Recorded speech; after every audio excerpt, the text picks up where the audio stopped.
at some point you have to determine whether it's detrimental or it's just your mindset is weak.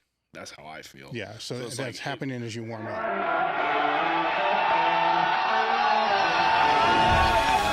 It's time to sit down, keep it real, and cut the bullshit. Welcome to Table Talk. As we're back with another episode of Table Talk. Today, my guest is Luke Nall. Did I say that right? Yep. Okay, he's got the 4th highest raw total of all time. Best lifts are 953, 633.8. I'm not going to rip anybody off the points anymore. And then 837.7 with a 2403. And I believe that was in October, correct? Yeah. The American Pro? The bench of the American Pro was 611. 611? Yeah, my best bench was 633. I got it. Yes. And I think now it's the 5th highest total. Who took it? I think Andrew House that next weekend moved up on me. When's your next meet? I got it planned for September. Okay. And how did you get started in this stuff? I know you played football in high school, right? Yeah, I did football and track. Were you strength training then? Yes. Yeah. Since I was about 12. How'd you start? Because of sports. And we had an active like high school strength program for a small school. Mm-hmm. So I just got into lifting. We had a decent gym that they just built like a couple years before I got into high school. So then I started lifting probably in 7th grade. Yeah. What did you play in high school? I play position-wise. Position-wise. I played everywhere on the O-line, but mainly like center. Mm-hmm. I played some offensive tackle, and then I played 3 technique and some edge rush. Yes. So all the training then, was it for football, or was there a point to where you liked the training more than the football? I really love sports. So during football season, it was like training kind of went to the wayside. Yeah. It was just enough to maintain. But I always like power lifted or power builded in the off season.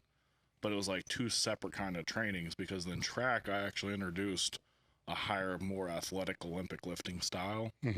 That was like plyometrics, front squats, things of that nature. But then when I got done with that, it was right back into back squats, bench, heavy lifting. So how did you approach that, though? I mean, did you love the training, or was it just shit that you had to do to be better at sports? No, I love the training. Yes. I was in there 5-6 days a week. Okay. Yeah. And was powerlifting even on your radar at that time?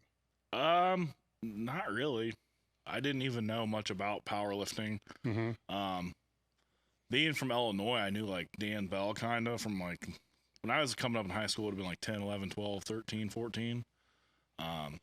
So Instagram was kind of starting to build. So I knew kind of like Dan Bell and Eric Lillybridge, but I never really followed powerlifting that much. I followed some strongman, and so I based some of my training more off their principles. Off the strongman, or off what they were doing? Off of the powerlifting. Okay. And then I utilized some of the strongman training for like athletic training. And how strong were you when you were playing? Like what I remember in high. Stupid question, but like, what were you benching at the time? When I went in as can't believe I just asked that. When I went as a freshman, I think I benched 275, squatted 420, and I was deadlifting in the 5 range. Okay. And then by the time I ended high school, I know I squatted 750 and like a really, really light wrap. It'd probably be comparable to like a old generation sleeve. Yeah. Because I didn't like wrapping super tight. And then I benched 455 with elbow sleeves, and I pulled. So my sophomore year, I got hurt deadlifting, but I pulled 620, and then after I got hurt, I stopped pulling and just did hang cleans. But I'd pulled all the way up to 620 by that point, 625. Yeah. And then after high school, you had a brief stint in college.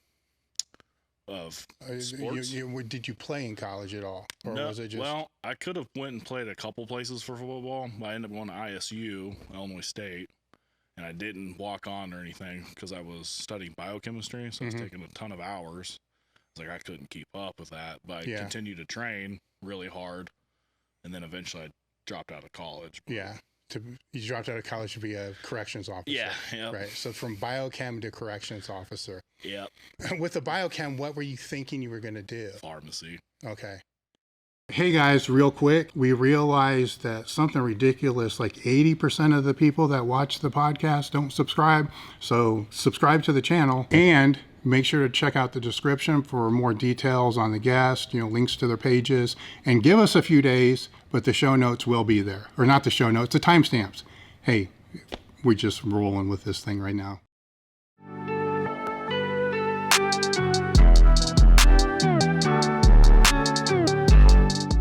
I'm Dan Paschalk. I'm the owner of Madtown Fitness in Madison, Wisconsin. As I progressed in powerlifting, I decided to open a gym. Did it right after I graduated college. I was always searching around for good equipment. I was kind of stuck to the used market just because I couldn't afford new stuff, but I was always trying to pick up elite stuff. The last few years, as the gym's grown, I've finally gotten to that point where I could make that person that I called was Matt here at Elite FTS. We replace all of our free weights with elite stuff. We've got the combo racks, amazing stainless steel uprights, all these really awesome custom features. Not only does the elite stuff look awesome, but it really increased the durability of the equipment that we have in the gym, and just kind of like the functionality and the ease of use. It's stuff that can really hold up to heavy use. It's designed for powerlifters and for heavy lifting, but at the same time, it's stuff that the general fitness type of population can also use. It's really been a game changer for us. It's just been an awesome kind of renovation of our whole space, and it's like a whole new gym. So for the gym owners out there looking to make an awesome change within your facility, make sure you go to elitefts.com, pull up kind of the sales tab. You can send an email through there and ask for Matt. Otherwise, you can even call their customer service line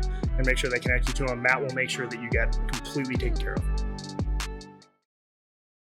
And so with that, was it that it wasn't just the college, that there was going to be more years after that too? Oh yeah. There's gonna be a whole doctorate school for that. Mm-hmm. I had slipped up after my freshman year and started not caring about school as much because I could not go to class. Yeah. So I was still passing, but it was like C's and B's. And then at a young age, you come to realization you're never gonna make doctorate school with like a 3.0. Mm-hmm. So then you're like, well, fuck, what am I gonna do? I was like, I guess, because my dad he's in the Army, he retired from the Army, and then he was a correctional officer. He retired from there eventually. So I was like, oh, they make good money. I'll go do that because I always liked law enforcement too. So all right, that's what I ended up doing. When did powerlifting enter the picture? Around college is when I started getting influenced towards that, because we'd go to the rec and there were some people that knew more about powerlifting, and I just like to train. I didn't care about competing at all.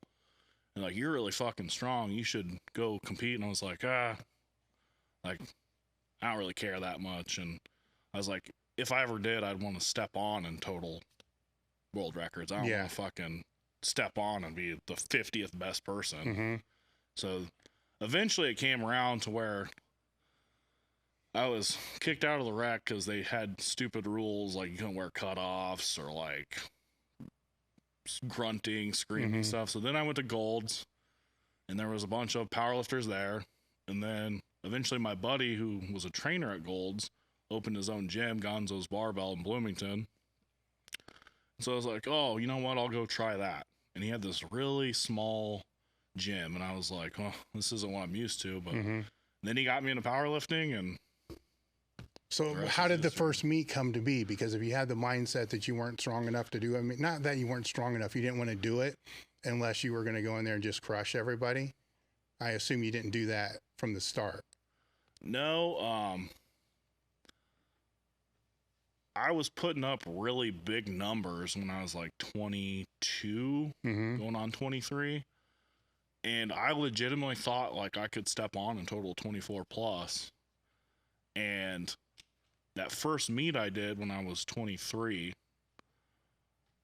I injured my back 8 weeks out. And I was like, well, fuck it, I already paid the money, I'm gonna go do it. I reduced my training for a long time, and then finally I was able to get through it, and I went there and I went 8 for 9.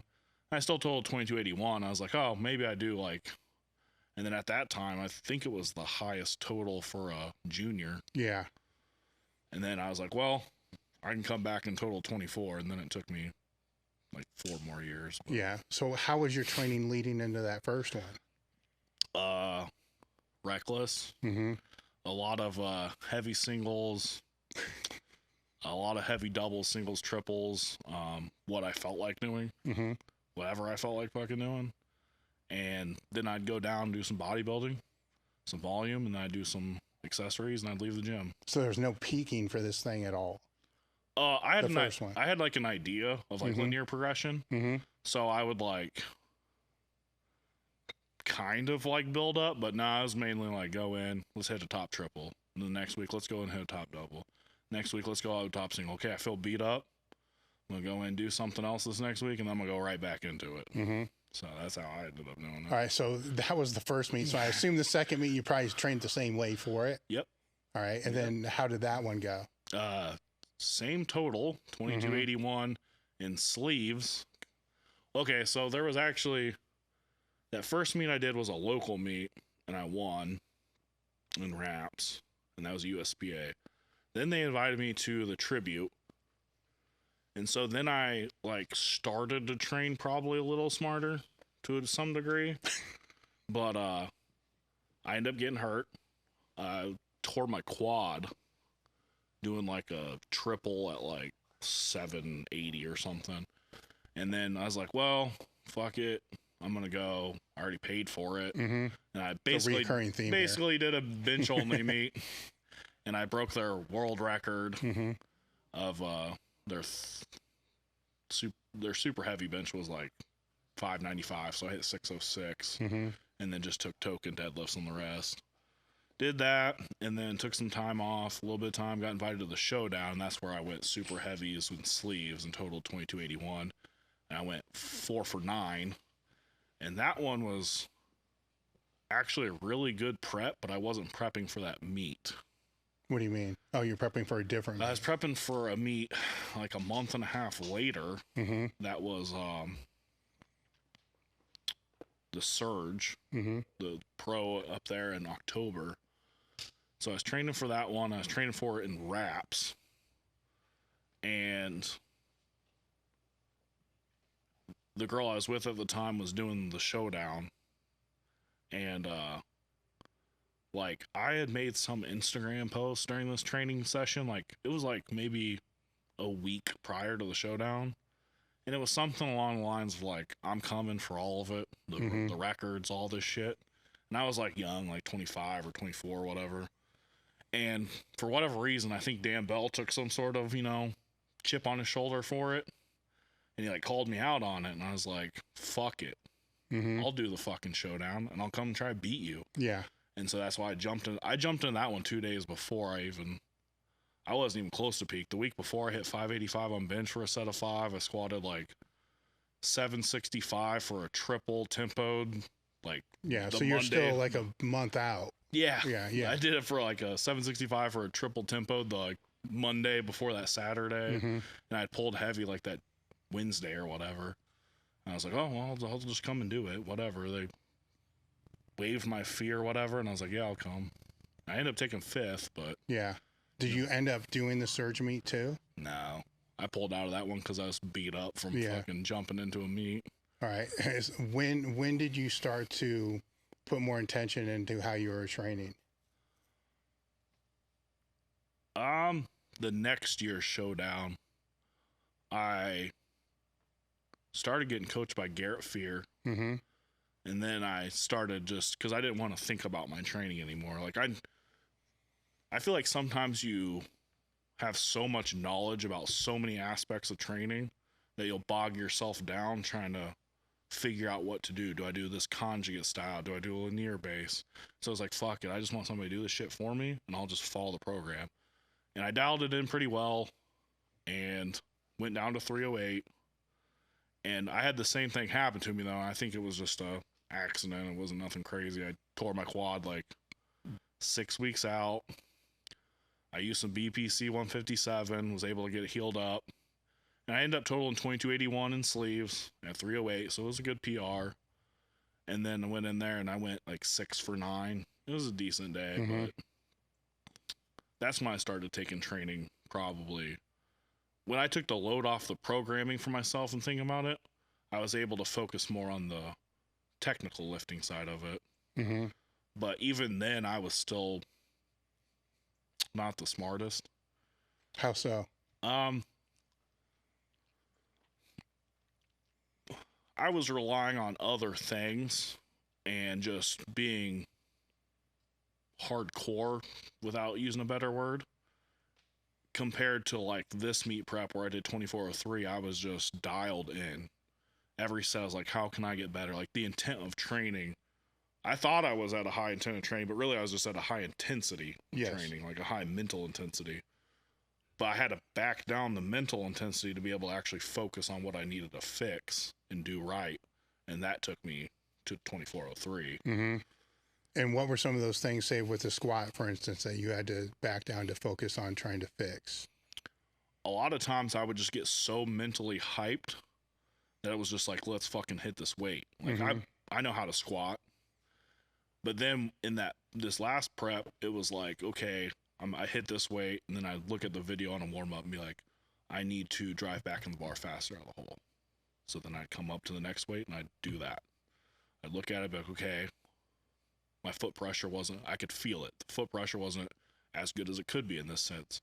So the next set, and it just kept moving better. And every time I just broke it down, and it just went better and better and better. So every set you were filming, every warm up set? Above probably 600-700, yeah. Okay.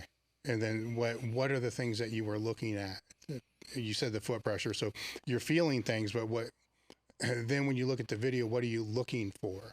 Bar path, joint mechanics? All of it. Yeah. Joint mechanics, bar path, knees, hip placement, power out of the hole, places you're leaking power. You have to combine the knowledge of how it felt with how it looked for me to be able to be like, okay, I need to change. This is where it's happening. And I feel like I'm pretty good at doing that. So I'd be like, okay, it felt really heavy forward. Mm-hmm. So I'm too heavy into the fronts of my feet. So I need to be able to drive back out of the hole and get my chest up and drive back into the bar better. Yeah. Or it would be like, okay, well, I opened too soon and got into my heels too much.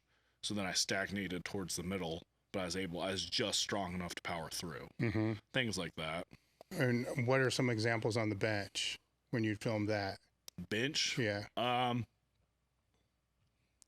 lot of those were like, that was more bar path for sure. Like touch points, leg drive, like, am I driving it straight up? And is my foot pressure not out? Is it straight up? And then it'd be a more vertical press instead of like a 5-10 degree angle back. Am I flaring my elbows? Things like that was what I was looking for. And what about the deadlift then? Deadlift pulling sumo is so technical. A lot of it is like starting position for me.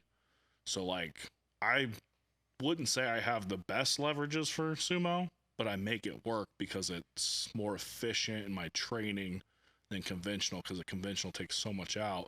So I was looking for like, am I going forward? Is my foot pressure too heavy up? Do I need to start pulling back more? Am I dropping my shoulders? Am I not getting my head up in time? Things of those nature. What were the most common things that you would screw up? In the deadlift? Yeah. Definitely going forward. Heavy foot pressure on the front and not driving the barbell into the hips, but staying forward. Yeah. Is a huge one. And that's a huge thing for a lot of people, I think. Squat. A lot of that some of that was foot pressure. A lot of it was like just dialing in the intensity of driving back into the bar out of the hole. And then bench a lot of times was bar path, like just minor degrees of bar path at 600 pounds. It can screw your whole bench up. Mm-hmm. So it'd be like, okay, I'm driving up, I'm not driving back, things like that. With any of these things, when you would notice them, do you address them with accessory or supplemental movements, or are you just trying to address them technically? So in this last prep, I used a lot of like down set volume under time, and then I would drill the things I needed to fix from the top sets. Yes. So under time, how so? It'd be like 8 sets of 5 on bench in like 60 seconds. And then as it got heavier, it'd be like 75 seconds, 90 seconds rest on the dot. Okay. And then with those, the percentage is off of what you just did, or is it off your max lift? Off the max. All right. And then what percentages would those be? The down sets were like, for bench, it would start in like the 47.5 range. And over a period of time, it worked up to about 70%, 75% at the most. All right. So you're scaling those up Yeah. kind of linearly as the meat comes? Linear. So it'd be like if I hit a top triple at 75%, the back downs would be like 47.5%, 8 sets of 5. Yeah. And the next week, 80% top triple, 52.5 or 50%, 8 sets of 5. And then just week by week. All right. So those down sets then are to focus on what you saw screwed up. Yep. In the main lift. Yep. Right. Because as you're working up in the main lift, you can see things screwed up, but sometimes as the weight's going up, you can adjust some of it. Right. But the weight gets heavier, right? So sometimes you can't, especially over 80%. So I get that. So you use that down set to reinforce. Yeah, reinforce and then just general conditioning and volume. Yes. All right. So let's back up. So let's say you do a meet, then the meet's over. What's your training look like after the meet? Say first couple weeks, no training. I'll train. I'll train 2 days after a meet just for fun. I like training more than I like competing. Yes. I would rather come in the gym and train and never think really about competing again. Yeah. There's times I went into the gym and hit like a heavy SSB JM press after a meet and PR'd or pulled I was like, I feel like I dropped the ball on deadlifts. Like I had way more in the tank. I come pull a max, but a lot of times it's just bodybuilding. Okay. Come in, hit real lightweight on the comp lifts, and then just do a bunch of accessories. How long will that phase last?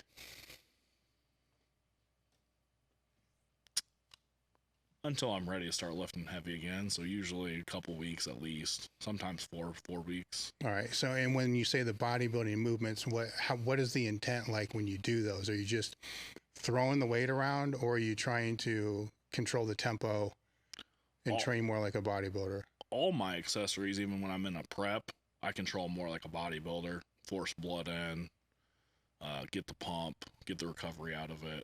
So you're not that worried about the weight with those. You're worried about how it feels. Yeah, usually I'm not worried about the weight at all. Like a lot of times I'll choose doing tricep extensions with a band over doing like a heavy tricep extension with a V-bar or a skull crusher, because anymore it's just more added pressure on my joints. Yeah.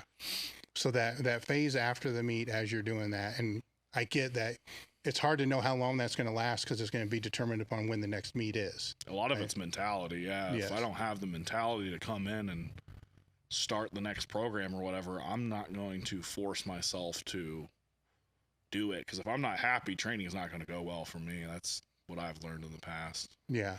So with that, let's just call it a hypertrophy phase, for lack of a better word. Are you training the main lifts heavy during that time, or are they back down too? Usually they'll be back down, but if I feel good, I'll go heavy. It just depends. If I come in 3 weeks after a meet and I'm like, I really feel like I want to squat heavy, I'll go squat heavy on whatever I want to do, transformer bar, SSB, if I feel good. If I don't feel good, I mean, it's just auto regulation. Yeah. If I don't feel good, then I'll just do 225 on a straight bar for 5 sets of 10 or something. Okay. On time. So it's the going heavy during that time period, it won't be with the straight bar? It will be some variation? It depends, because I have like a lot of... If I'm having issues with the bench, like shoulders, chest, I'll use like a transformer bar, SSB. If not, I really don't get a lot of problems out of a straight bar. So a lot of times I will just use a straight bar, because I don't really care to use like a cambered bar. But like SSB, transformer, I don't mind. But a lot of times it's with the straight bar. All right. And then when you start to dial it into a meet, how far out is that? 14, 15 weeks, somewhere in there. And then what does that first phase of that look like?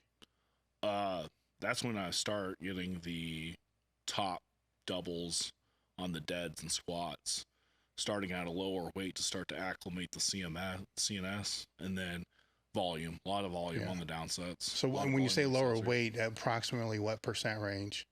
So like usually like 14 weeks out, it'll be like 75% for a top double. Yeah. And then like 60% for 8 triples on time, like 60 seconds rest. And then I'll usually do a secondary compound movement, and that's at a low, like a 60% range. It usually matches the bottom. Yes. number. So if it's 60%, that'll be 60% of that particular lift. All right. And So then, if it's how many training days a week are you in there at that point? 4. And then how does that break down? Squat, like it'll be a main lift squat, a secondary like posterior chain movement. So stiff bar conventional. Well, with the main lift squat, that includes the back down sets too? Yep. Okay. So it'll be like 75% double, Yeah. 8 triples, 60 seconds rest. And then I'll go down to like a secondary movement like deficit conventional deadlifts. Mm-hmm. And then it'll be like 5 or 6 accessories that target. Like usually with squats, I'll do like posterior chain. And then deadlifts, I'll do like front quads, things like that. Yeah. So it'll be squats, secondary movement for the posterior chain, like a close grip bench or an accessory bench with like a shoulder press as a secondary. Those accessories. Third day will be like deadlift, like a sumo deadlift comp style. Back down will be some sort of squat. And then those accessories for the quads. And then the fourth day would be like a comp bench with like maybe an incline secondary, something like that. All right. So the secondary on the squat is always going to be a deadlift, and the secondary on the deadlift is always going to be a squat. Usually. But like if I squat, I might do like a good morning after because that's still posterior chain work. Mm-hmm. So instead of some phases I've used, instead of using conventional deficit or whatever, I'll use a good morning to a pin, banded good morning, something like that. So the first 2 movements of each training day are programmed out linearly? I try to, yeah. Okay. And then all the shit that happens after that, how is that programmed out? The accessories? Yeah. I'll usually do all volume the first 2 or 3 weeks. And then as it builds linearly, I'll start to drop the volume on the accessories. So with the first block that you're doing with that, what would the volume of a typical accessory be? 4x12, 3x15, Okay. 4x10, 5x10. All right. In that range. And then when you move from that phase into the next, right? So say that's 16, 15, 14, like at the 13-week mark. Is that about right? Yeah, then it'd be like 3x10s, 3x8s, 4x8s, dropping a couple reps or a set here and there. All right. So the accessories just keep pulling, and then the last month, are they completely gone? Yeah, when I get to the point where I'm like 4 to 6 weeks out, that's usually where I don't shut down accessories, but I'll use bands completely, like banded rows, banded pull downs, banded tricep extensions, just to push the blood in and not accumulate any other damage or anything to the joints or whatever. All right. So it's now with the main lifts, I'm assuming the back down sets really don't change, until maybe the last block. So like the first 2 weeks I'll do usually like 8 sets, and then as it goes like 75, 80, and then 85, I'll go to like 6 sets, 6 triples or whatever. And then the next week I'll go to like 5 triples, and the same falls for the secondary movement. So it'd be inversed. Yeah. So if the first one's 8 triples, it'd be 3 sets of 8. Okay. And then by the 12 weeks out, it would be 3 sets of 6, and then 3 sets of 5. And then I'll usually take, like this last time we took a volume deload, and I really liked that, and it was just a max lift on the, it'd be 5 weeks into a prep. Okay. So then all you're doing is the main lift? That's all I did, yeah. And then some accessories to push blood flow, and then come the next weekend on a deload, and then start that linear progression back up again. So on that 5th week, do you lose a training day? No. The bench is not linear with the squats and deads. It progresses at a slower rate. So instead of 5% going up, it's about 2.5%. Starting at like 75%, then it's 77.5, 80. So it takes a lot longer to build that bench over that meet prep. And that helps dial in those weights throughout, I feel like. Smaller jumps week to week instead of larger jumps. As you get into, say, 5 weeks out, then is it, what's going on there with the back down sets? Those, let's see, probably 6 weeks out is when they reduce greatly, like 3x3s or 4x3s or 3x2s. instead of like 8. The volume just rapidly decreases as you get heavier. What's the percentage of those that end up being though? Usually around 70-75%, just to fix the So light enough to fix the things. Yep. Okay. But heavy enough to still get a response. Yes. Now I think you said the movement that was after that cycles based upon the percentage of itself, right? So you got say on the squat day, you got the squat day. Then that deadlift that's after that, how is that weight determined? So if I'm doing, like, let's say the first 4 weeks, if I'm doing conventional deficit pulls, that percentage is based off of my estimated 1 rep off that. Yes. So if I can pull 750 off 2 inches, it'll be 65% of that for a 3x8. Okay. And then the next week will be 70% for a 3x8. And then after that intensity or that volume deload, so a high intensity coming off that deload, then it's going to be I'll use a different movement for another 4 weeks. And so then you're setting about 5-6 weeks out, and then I take away those secondary movements. All right. So for the most part, outside of the accessories, the movements change, or they're the same up until that 5 weeks out. Say that again? All right. So your main movements don't change. No. Right. So that just stays the same. It's just the percentages are linearly waving, right? Correct. Percent goes up, and you're manipulating the downsets based upon the technical work. Right. And then that third movement, that whatever that deficit pull is, like how long does that stay in? 4 weeks. For 4 weeks, and then it shifts. Then I'll choose a different one that's still aiming the same thing. So All right. Let's say a conventional stiff bar deficit, 4 weeks, that max intensity. And then when I come back on that deload, then it'll be like a good morning to a pen. Yeah. Is there any intent on what you're choosing as you move closer to a meet? Not particularly, honestly, just something that targets that set of muscle groups. Mm-hmm. I have things I like more than other things, and that I'll use more, like Hatfield squats. Love them for the overload. Feel the volume on them, or feel the intensity, the heavier weight. Conventional stiff bar deadlifts, love those. They carry over to my sumo. Good mornings to a pen carry over very well for my squats. SSBs to a box, like a wide stance, carry over to my sumos very well. So I'll usually use those 4 or 5 things. Is there any intent you have on how you place them, or are you just basing it upon how you feel when you get to that point of the training cycle? Usually how I feel when I get to that point of the training cycle. All right. So then that's not being chose on what you like, it's on what you need. Okay. I would say so. All right. So if you're falling forward, it might fall more into like the yoke bar, which is going to pitch you forward. Yeah, absolutely. Okay. And then how do you auto regulate that moving into a meet? You go in the gym, the shit doesn't feel right. At some point, you have to determine whether it's detrimental or it's just your mindset is weak. That's how I feel. Yeah. So that's like, happening as you warm up. Yeah. Right? So if I hit these squats and then I'm going into conventional deadlifts and I'm like, man, I don't feel like doing those. That's just a weak mindset. If I'm like, man, my back's fucking pumped and my hips hurt, that might be more detrimental than it's worth. So then maybe I'll drop the percentage of the weight, or I'll drop some of the sets, or I'll drop some of the reps. And if it's fucked all together, I'm like, God, I don't think I can make it through I might get injured doing this. Then it's just out. Yeah. How does that work if it's the main lift as you're working up for that? It's not going to happen at 16 weeks out, but it's 5-6 weeks out. You start working up there. Then how do you pivot through that? It could be the bench, deadlift, or the squat. If that's the case, then I have to go back and I'd have to reevaluate the percentage increases, and at that point determine is it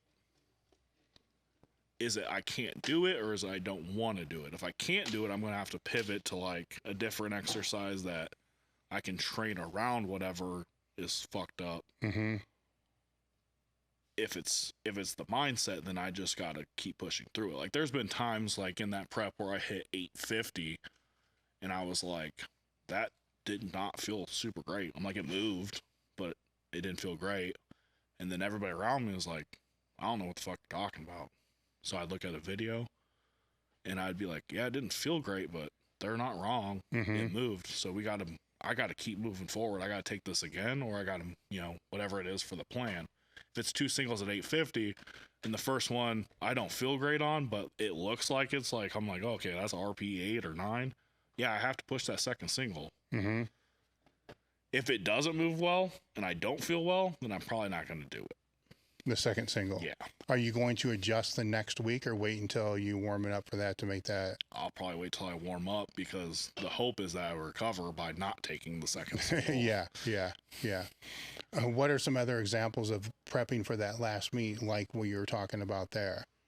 You know, days that weren't what you expected them to be and how you pivoted.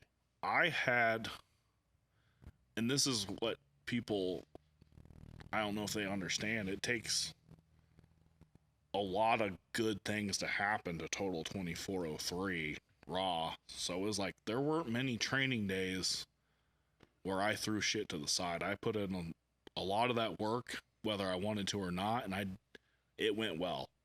That's all you can say about it. There was one, I remember one squat session I came in, and it was 850, and I took the first single and I was like, that didn't feel super great. And they're like, oh, you moved well. And I looked at the video, I'm like, yeah, it moved okay. It moved. And I was like, oh, I'll take the second one. And I hit it in the hole, I hit it wrong. I got back in my heels. I'm struggling through it. But at this point, I was so mad that the first one didn't move good, I wanted that second one. And they took it from me. And I was like, what the fuck? And then after I calmed down, I was like, I'm glad they took it from me, because there's no point in struggling in that. So then I was like, okay, on a bad day, I can come in, squat 850. I knew in my head I could have grinded through the 850. So I'm like, we got to push on to the next week and do that too, and correct the issues from the previous week onto the next week, because it's only going to go up. Yeah. And then it was like, whatever, 900 pounds. So then I just pushed on. But as far as a lot of the training, I didn't cut a lot. There was a couple times I was like, yeah, this squat was so fucked up, I got to cut some of these conventional down sets. But it didn't happen a lot. A lot of it. Sometimes I had to lower the weights, or the accessories were a lot lighter than I would have done if they moved well. But so after that main lift is over, you're making the adjustments, right, with the accessories based upon how that felt. But I assume that that's also being done because it will impact your deadlift later in the week. Yeah, because it's 3 days later or whatever. Yeah. So if I squat on a Monday, I'm deadlifting on a Thursday. Yes. So you're processing all this through that session. Yeah. Like, how is this going to impact my deadlift, for instance, if you repeated that 850 again? Yeah. Right? Yeah, you'll be able to, you'll do it. Your ego will like it, but your deadlift's going to get pounded. Yeah, for sure. Right? So, because they're nearly going up at the same time. So if it's 850, that's probably going to be 790 pull or whatever. And I want to get that too. So yeah, they go hand in hand. How long did it take you to master that mindset? Right? Because if we go back to how you were training earlier, you're just going to lift and shit all the, big stuff all the time. Right? That's completely, that person wouldn't do what you're doing now. Right? Yeah. It'd be like, no, fuck it, I'm doing it again. Right. For sure. Fuck it, I'm going to do it again. So how did that all unfold for you to be able to do that? Because there's still ego involved, right? Yeah. Without it, the ego lifting is one of the dumbest things I've ever heard, because you're lifting for your ego in the first place, right? But there's also smart lifting, to where the other, when what you're doing can be detrimental to the deadlift or that next week or the following week, it's just like dominoes falling. Right. But it takes a while to figure that out. Was there any point where you can see to where that started to make sense to you? I think a lot of it was just growing up and getting more mature mindset to be like, I'm tired of these meet preps going like shit. I'm tired of getting hurt.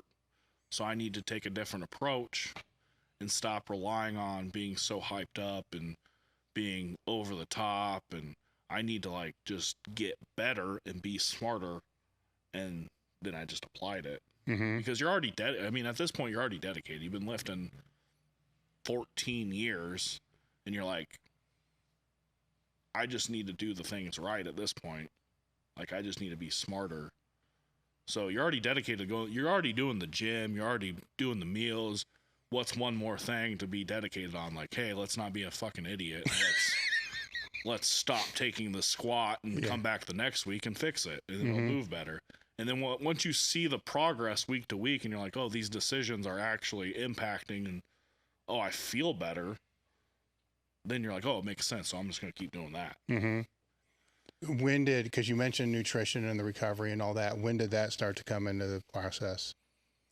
Man, going to the gym is easy. Training's fun. Nutrition, I've never had a super tight grip on nutrition. Macros wise, I've always gotten probably the protein intake. Been pretty dedicated about doing that, but outside of that, I kind of eat what I want.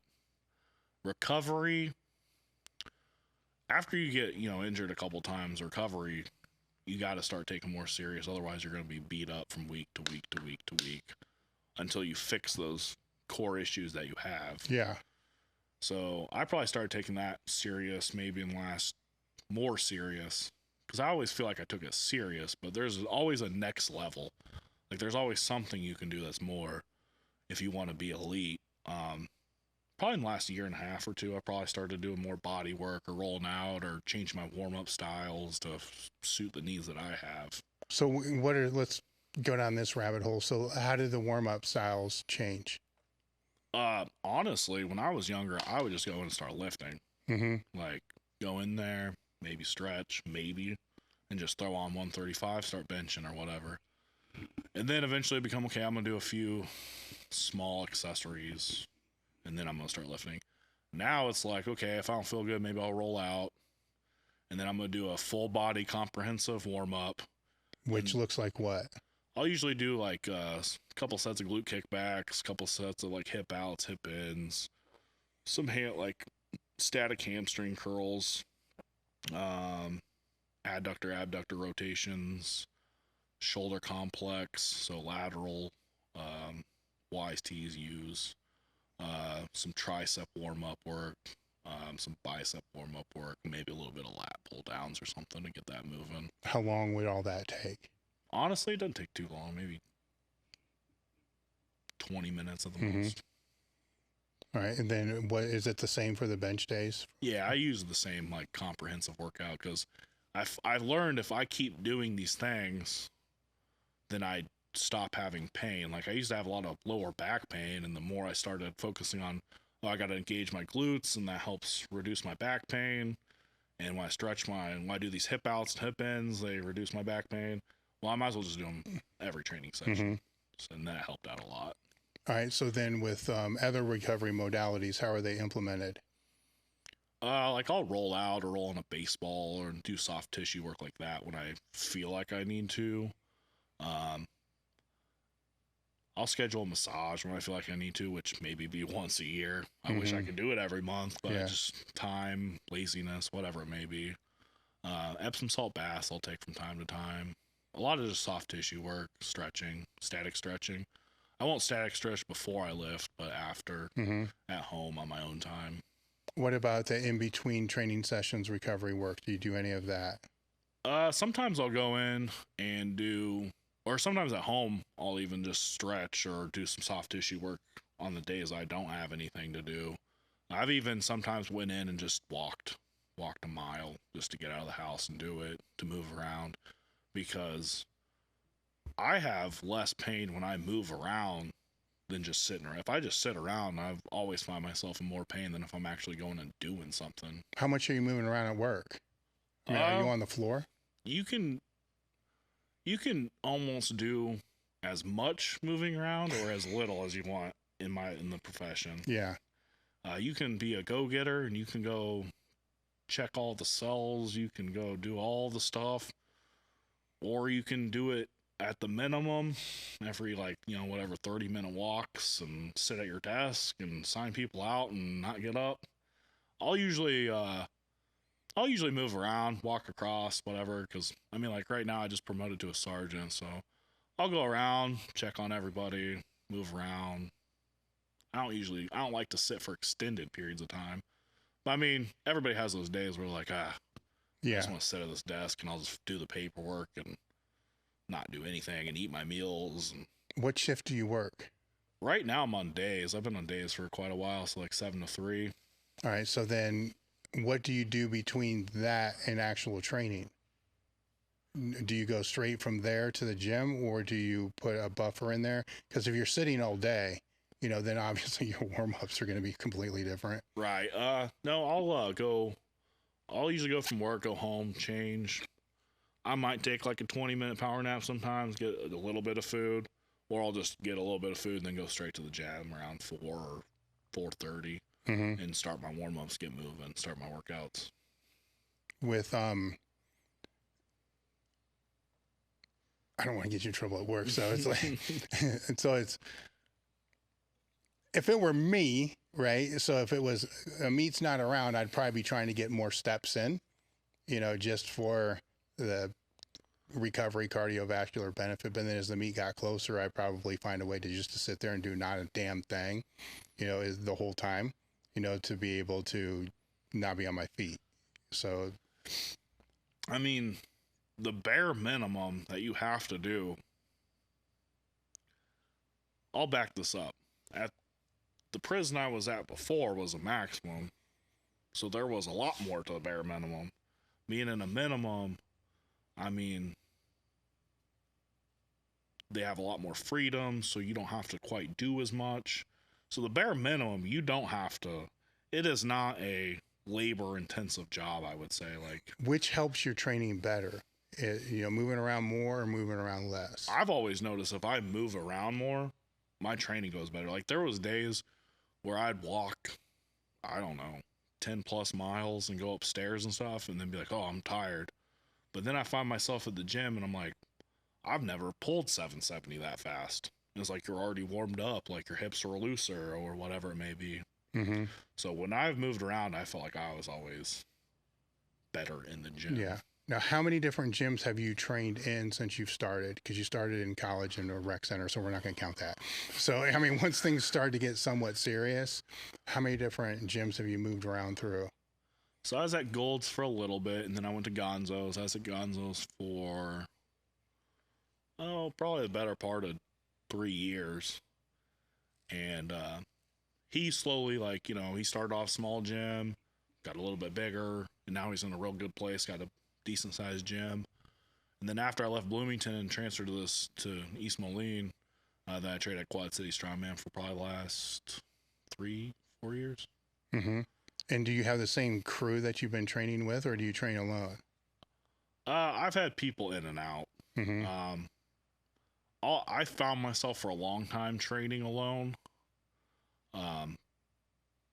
Not necessarily out of choice. A lot of people don't want to train with you when you're like, they're like, oh, I don't want to switch the weights, or I don't want to interfere with workout. And you're like, oh, no, I like training with people. You're like, I don't want to train. They're basically trying to, like, in a nice way, tell you they don't want to train with you. Yeah.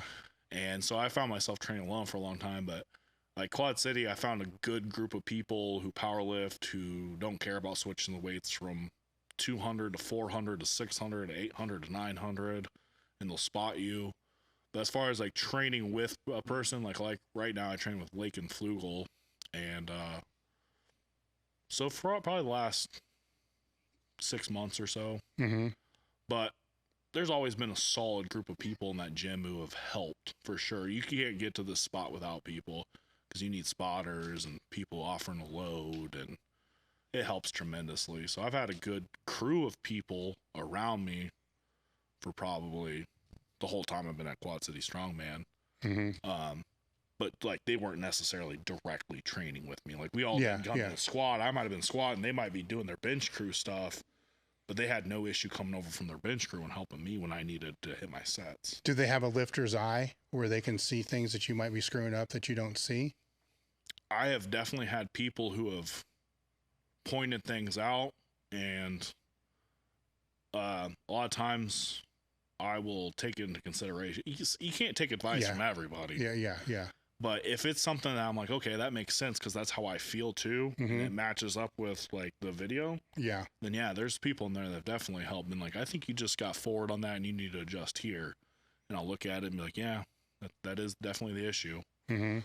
What are some injuries that you've had to overcome? When I was a sophomore in high school, I had two bulge discs, and that caused some nerve damage to the left side. And then that's why I stopped conventionally deadlifting for a long period of time. And then I had I popped like 6 or 8 ribs out. How'd that happen? Hack squatting. I was driving through and like I pushed off one side, I guess, harder, and like I turned a little bit and it just like a zipper. They popped out, and that caused some nerve damage on my left side of my arm. And then I had to get all that swelling down and get them popped. And I went from benching like 600, like I could consistently come to the gym and bench over 6, to I couldn't bench 135 for a good period of time. Like I could take a 150-pound dumbbell in my right arm and press it. I could take a 30 and I couldn't get it off my shoulder.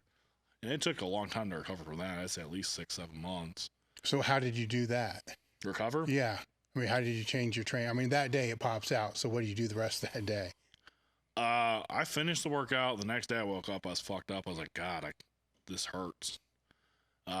Went to the chiropractor, couldn't get him in. He's like, you're going to have to get soft tissue work or something to get that swelling down. So I did that a couple times. Then went back to chiropractor. They got him in. What about your training during this time?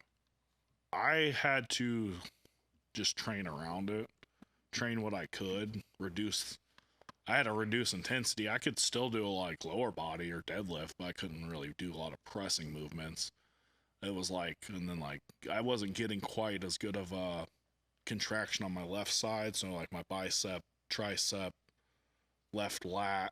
So I had to reduce the training on all those things, but I kept at it with squats and deadlifts as much as I could. Didn't bother your squat at all? I never noticed it. Yeah. No, I was just still able to squat and not really have a problem. Deads, obviously, if you're not getting quite as good of contraction in your left lat, those struggle. But yeah. Just so were you trying to force it, or were you just kind of easing into it? Easing into it, training around it, do what I could for the day, and then push on. Other injuries that you've had to overcome? After that, I went on a pretty good string of not having injuries, and then I tore my quad. Explain that to me. So where at? On the side of your quad? Or? Lateral, yeah. It never tore off the bone or anything. I never really went to the doctor. Did it pop? Yeah, like a stitches kind of pulling out. Did that. Still wanted to do that meet.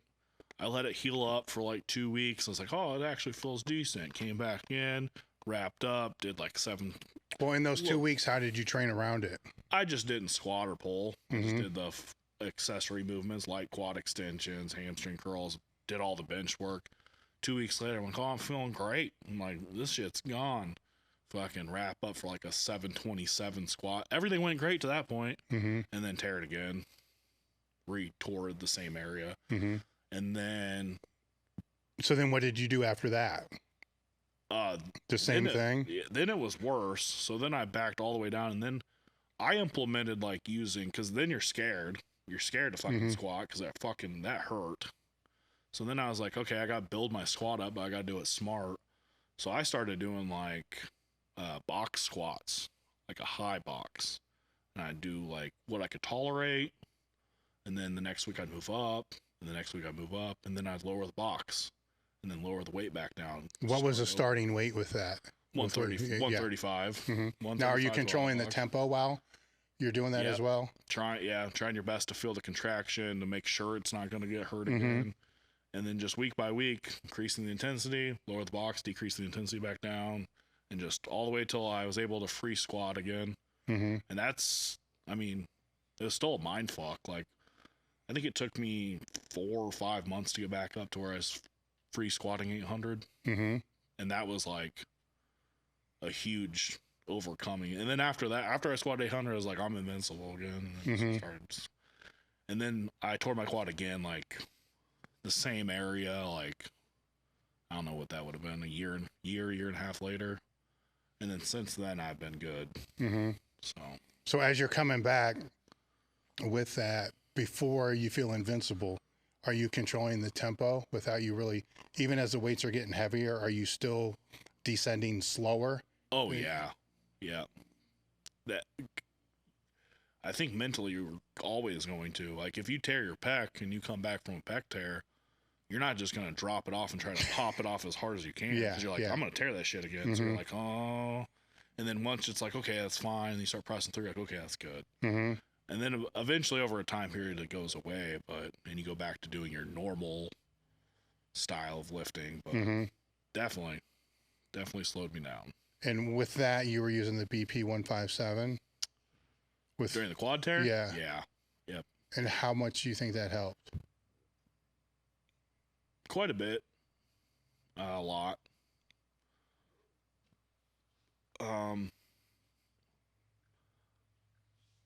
Trying to quantify. There's no good way to quantify it. There's not. But it definitely pushes the recovery time up. For sure. Like, I've had it to where I've had, like, what I thought were small tears in, like, the shoulder or front delt. And what I would say would normally take 4 or 5 weeks to be fully rehab would be like 2 tops. Now, when you have that, like you're talking more like a pec front delt. When you have that, and does it pop? I've had it. I've had it where it's not, maybe not a pop, but like a zipper. Like you could feel like stitches being ripped out. I've only had that happen once, actually. I've been lucky on that, and that was the meet before the American Pro. I did a UPA meet in July, and I went through that whole prep, and I was killing the numbers, and I was like, okay. I went out there, and squats flew. I opened up at like, I don't know, 848, and I was like, oh, wow. So that was like pretty much tied a PR on the opener and sleeves, went to 881, flew. I'm like, okay. Went to 915, flew. I was like, wow, I had like 40 more pounds in that tank, it felt like. Go on to bench. In the opener, or when I was warming up, and the week before all this, my last bench, I felt like kind of like it didn't move right. I could feel it a little bit. I like 535. I was like, okay, that probably isn't anything. Whatever. Go into warm-ups for bench. And then I took like whatever it was, 562, because I was opened up at 584 or at 589. And I felt it, and I was like, pressed it up. Went through it fine. I was like, oh, I felt that. I was like, fuck, I'll go out there and try it. Because there's no point in, it's not torn yet, I guess. Went out there, took the opener, brought it down. Because at that point I was like, well, this ain't good. And I saw the kids spot, and I was like, hey, because this is a UPA meet or whatever. I was like, Bill, you careful. I have like my handoff guy and these 2 other guys I know fucking get the size because they're bigger guys. And he's like, yeah, I don't care as long as they don't touch the bar. I was like, hey guys, just, stay close. I don't know how this is going to go.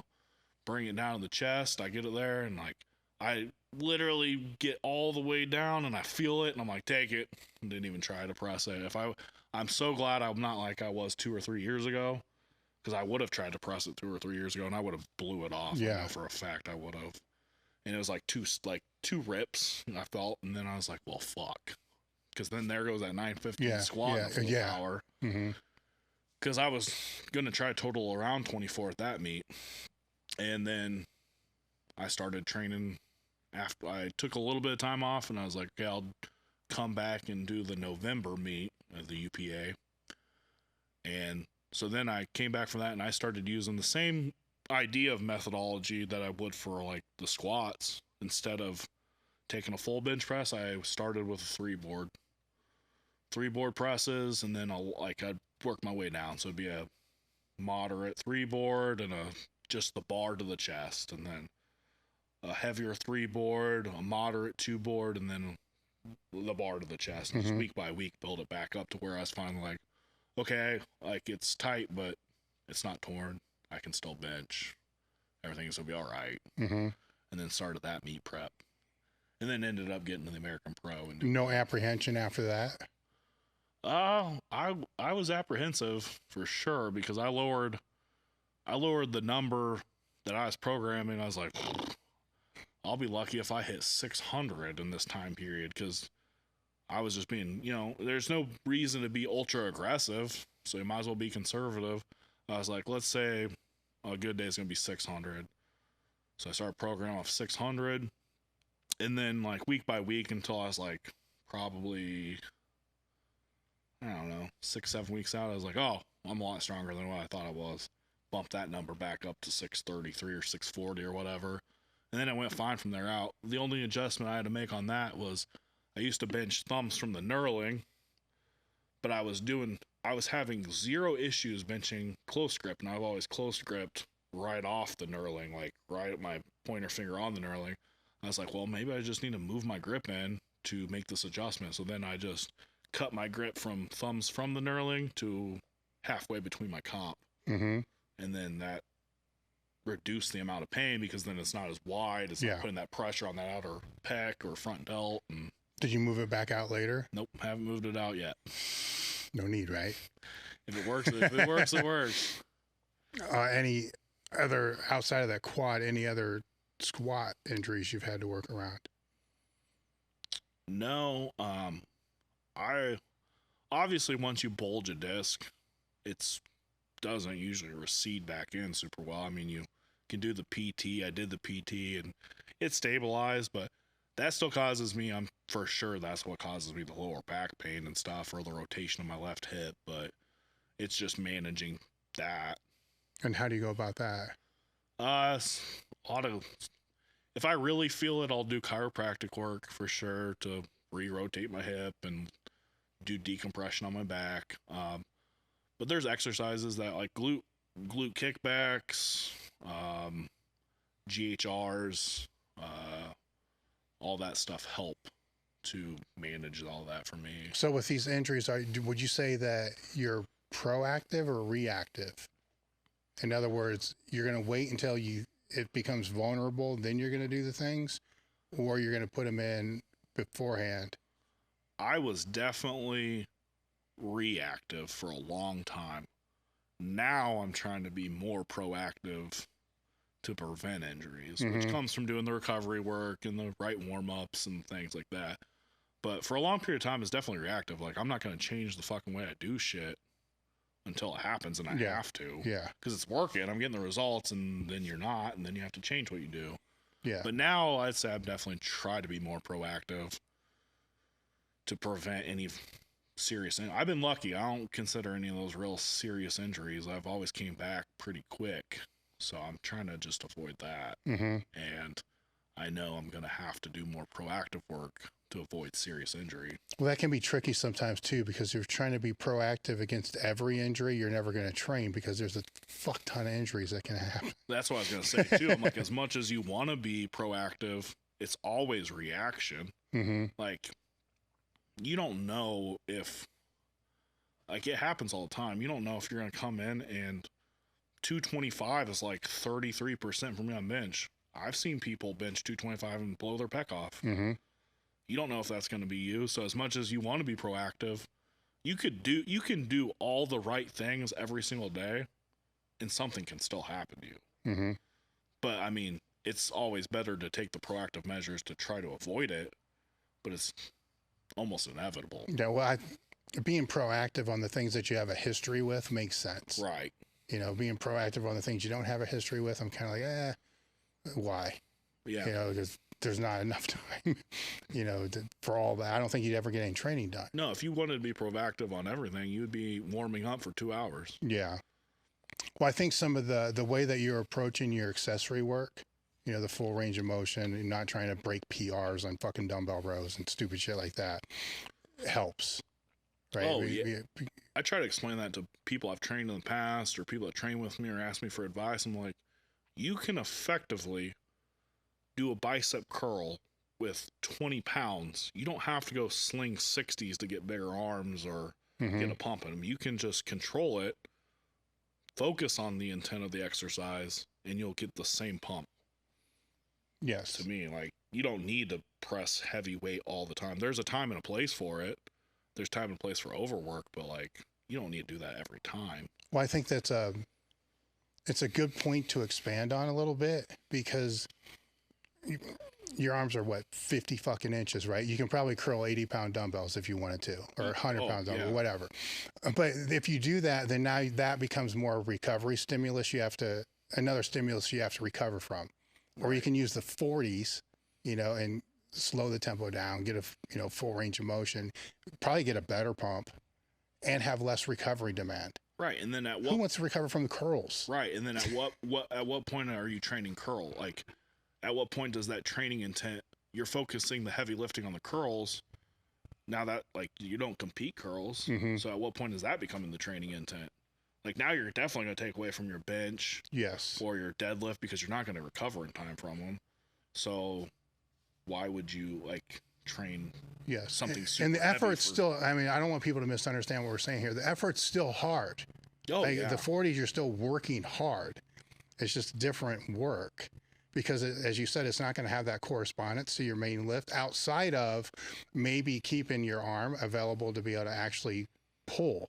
Right. And not tear a bicep. You can get the same pump or blood flow.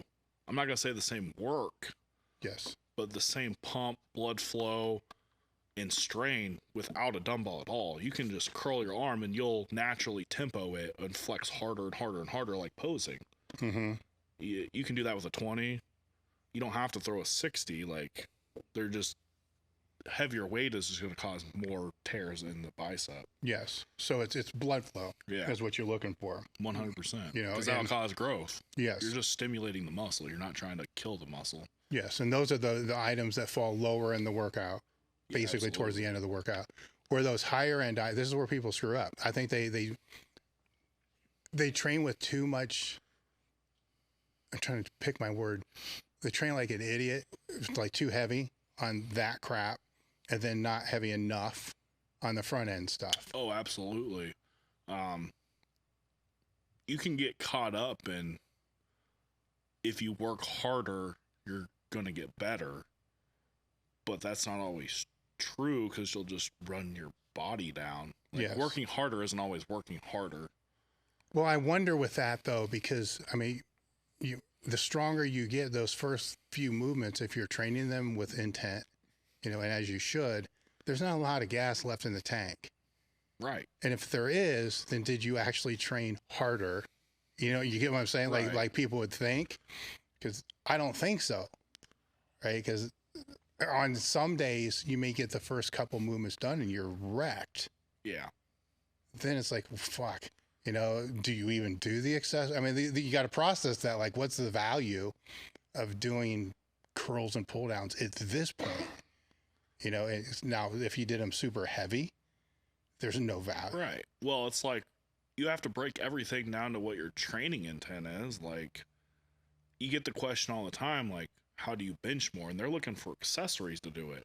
The answer isn't what accessories, it's bench. Mm-hmm. You want to be good at bench? If you start doing heavy skull crushers, you're going to be really good at heavy skull crushers. Mm-hmm. That's the basis to it in my mind, because that's what I've always known. Is, okay, I can sit there and I'll do like safety bar JM presses for fun, and everybody thinks it's crazy. You load 4 or 5 plates mm-hmm. on it, you're doing a skull crusher basically with 500 pounds, and they're like, oh, that's how you build a big bench. No, I just did that for like fun, like something different. Mm-hmm. That's not how you. If I keep doing that, I'm going to become really good at that. I'm not going to necessarily become a great bencher. Mm-hmm. So, well, the people, I think what they're looking for is, I've always broke it down is, any weak point or training in general is mental, physical, and technical. Mm-hmm. So when they say, how do I get a bigger bench? They always want the physical answer. Right. And like, what movement? JM presses, extensions, whatever. Fucking, that's what they want. And that's like 20% of the time the right answer. Right. Usually your bench sucks because your technique sucks. Right. Start there. Or you're doing a top single or double every week and you're not doing enough technically, I mean, it comes down to you're not doing the drop sets. Well, some people can get away with it for a while, case, you know, you included, right? They can get away with that, but that's rare. Most people aren't going to be able to do that for a long period of time. Yeah, and a lot of people think it's like I just built a 650-pound bench overnight. Mm-hmm. Like I just blew up on the scene, and no, like I've been benching for damn near 14, 15 years or what, 16 years. Like I did a lot of volume in those 16 years. You know what I mean? Like it's not all, oh, I went from fucking 315 bench to 615. No, I went from 315 to 335 to 365 to 405. And it took years on each step. Yeah. Like with each person, it may blow up to a certain point fast. Yeah. And everybody's certain point could be different. But then past that certain point, it's another game. Right. You know, so with actually all your lifts, they blew up fast to a certain point, then the game changes. Right. Right. So, and the way that you said that you kind of manipulated that is you learned how to regulate a little bit. You learned how to have more intent, you know, all those other things. And had you learned those sooner, do you think it would have been better? I think you have to make the mistakes in training for yourself to understand them. If I did them earlier, it's hard to say. Well, the other caveat with that is, would you have listened?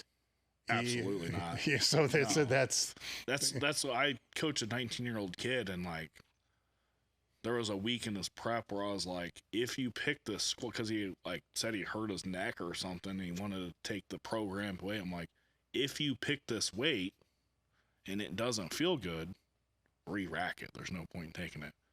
So he picks this weight. I can see the grimace in his face, walks it out. I'm like, this is fucking retarded. Squats it.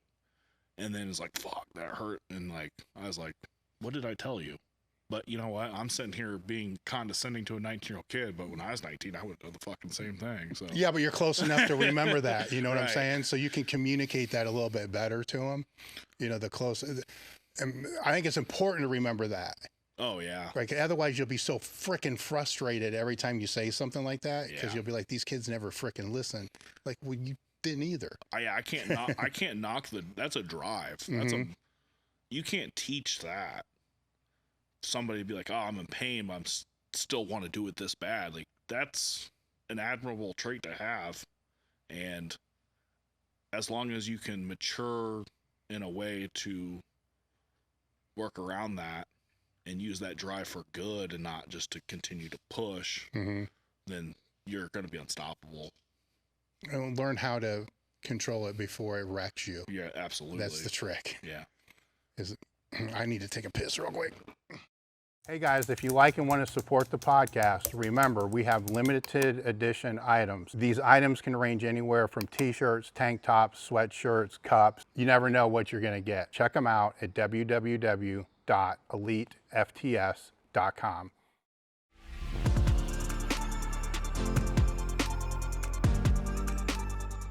Maybe you've hit your first plateau and you're thinking of hopping on gear, but you realize you're already too small because you're too scared to put more weight on the bar. What do? You can support the podcast and get access to the elitefts TABLETALK Discord, which has some of the most valuable information you'll ever get. Access to hundreds of ebooks, assuming you can read. Go ahead and cancel your OnlyFans membership to your favorite bear.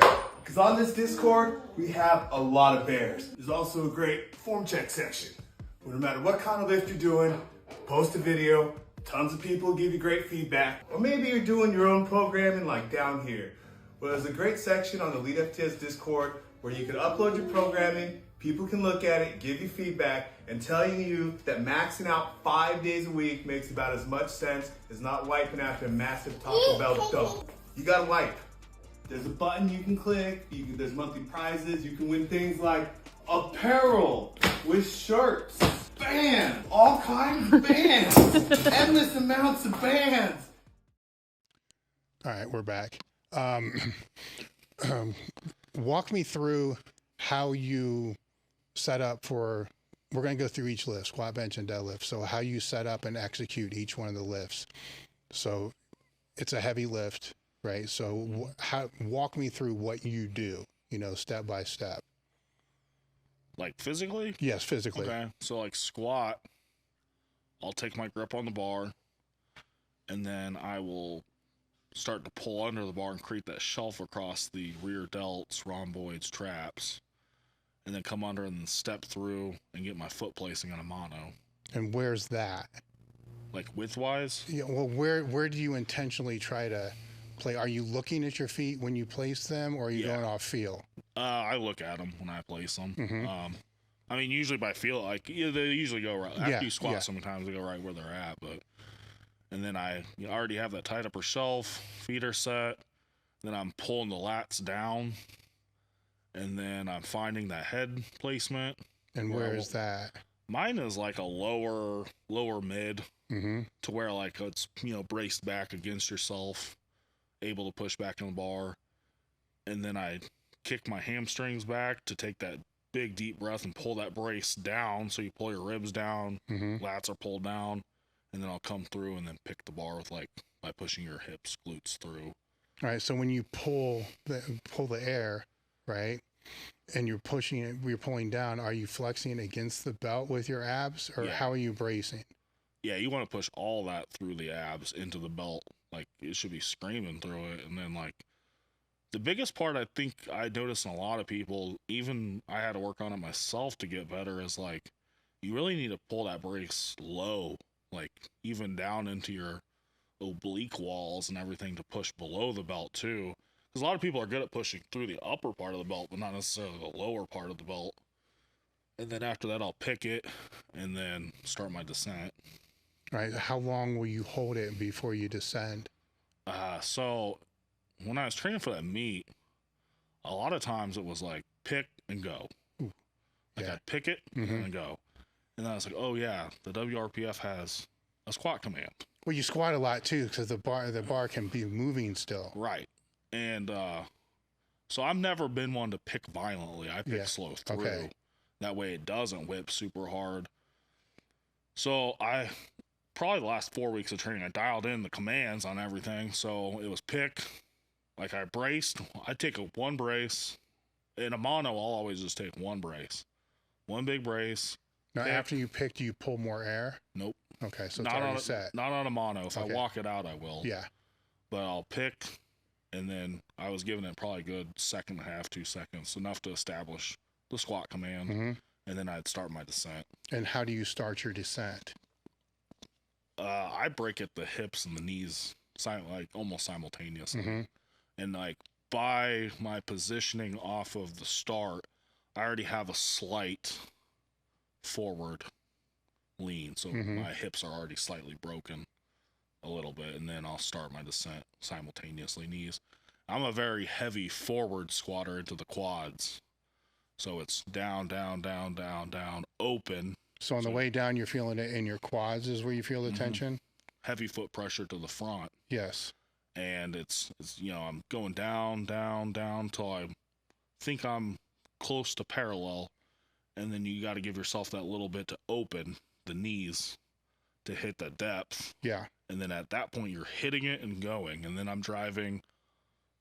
You can't just drive up, you have to drive back. Mm-hmm. So you're transferring that weight from the balls of your feet, pushing back into the heels away from you. So I'm driving my head back from that spot I'm staring at and getting that mm-hmm. head through, not up, but through the bar, and then driving back into it. Okay. And if you're going down and you start to feel the tension shift from the quads to your hamstrings or glutes, what do you do? If I've ever felt that way, it's definitely slowed the tempo down. Yeah. You got to slow it down to readjust. Got it. And then I'll go try to push back more into the quads. But I mean, it's hard to do if you're doing I get that. Plus, but that's what I do. It's the same way if you're, ascending out of the hole and you feel yourself shift back too far into the heels. Now you're going to have to adjust you're going to have to almost stagnate at some point, because you're not going to be able to get your hips through in your heels. So then you have to like almost push your knees kind of back forward to get back into the front to stand through. Yes. And it's for those people that are listening, this comes with time, right? Oh, So yeah. because all I'm trying to portray here is you are processing this shit, you know, Step by step by step. yes. A lot of people want to try to run a squat I try to break this down to my clients all the time, anybody I coach, is it's not like everything has to be fluid and flow, but in my mind it's step by step by step by step. It's just all those steps built together to be fluid. Mm-hmm. Now, what if you have to walk it out? How does that change? Same setup. Well, is it? Are your feet closer? No, I'll take about the similar stance. They might be a little bit closer. Same pick, and then it's a steady, slow walkout. 1, 2, a set step. So it's, one back, lateral to where you want to be. Mm-hmm. And then I'll re-brace and put my head in that same position. Make sure my body's in the same position. Take that brace. Wait for the squat command and go. Short steps or long? Short. Yes. You don't want to walk out. I try to explain that to people too. Like when you're approaching the maximum weight, whether your like people don't understand too. Like my max might be 950 or whatever, but it feels the same to you as 600. So you don't want to take 7, 8, 9, 10-inch steps, like big elongated steps, because it's going to throw you left to right. You're going to waste so much energy when you don't have to clear a rack by much, like 4, 5, 6 inches at the most. So they're short, small steps. That weight's not shifting too much, because if your bar path's correct, you're not going to hit the rack. It's going to be pretty vertical, even slightly back. Mm-hmm. So then the bench press. Bench, I'll come down the bench, take my grip, set my feet really far back into where my quads are tight and feel that pressure. And then I'll start to wiggle them out to where I want them to be, which for me, it's slightly behind probably a 90. Actually, it's a decent amount behind 90, but where I need them to be able to press outward, because you don't want that tension to go into the ground. You want some of it in the ground, like down, but you want a lot of it to be out also. So you're not driving your hips up, you're driving through and back. So I'll get that point. And then once I got that point, I'll row myself to the bar and set my traps, rear delts onto where I want them to be in an arch. And then over time of not set my glutes, I'll stay bridged and then take the hand off and then bring my ass down to the bench. And then I'll start my bench press. All right. And then how's that start? So I look at the bench descent as a row. So you're rowing the bar, you're engaging the lats down. You don't want to be flared out, but you want to be able to be tight here, but row the bar through. And at the same time, as you're lowering the bar, you're also loading into the lower half. So that quad tension's getting a little bit heavier. You shouldn't feel a huge difference, but you'll feel it. And then take your pause, and then you're driving your feet extremely hard out and pushing through and driving back. Where are you pulling your air? Are you trying to pull it more intentionally into your chest or into your abs?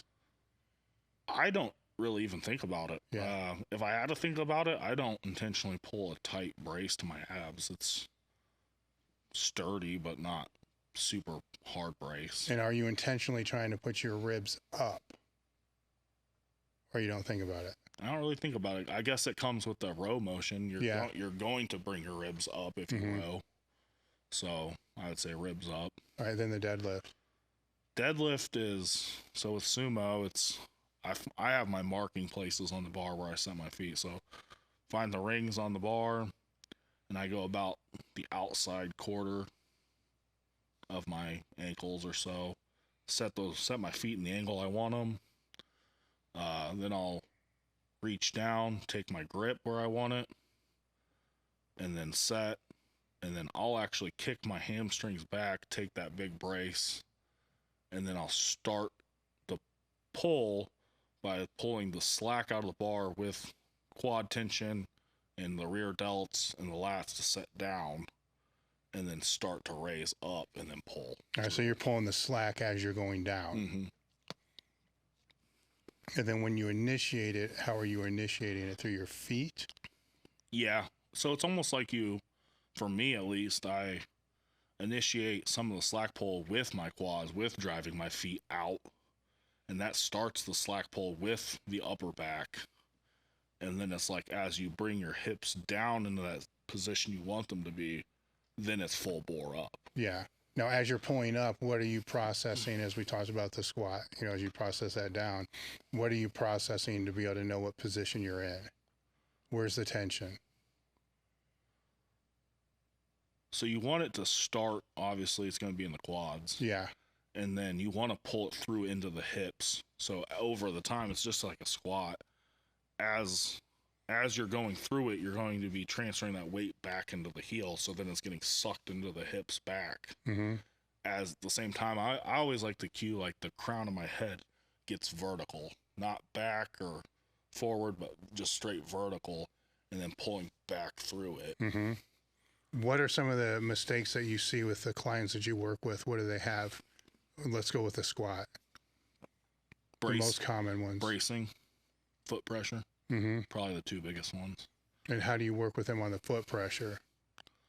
I usually take the time, because you got to know what kind of squatter you have, because not everybody's a forward squatter. Not everybody's a, per se, hip-based squatter, like heavy quads, load the hips. Some people are a wide squatter, and they sit more into the heel.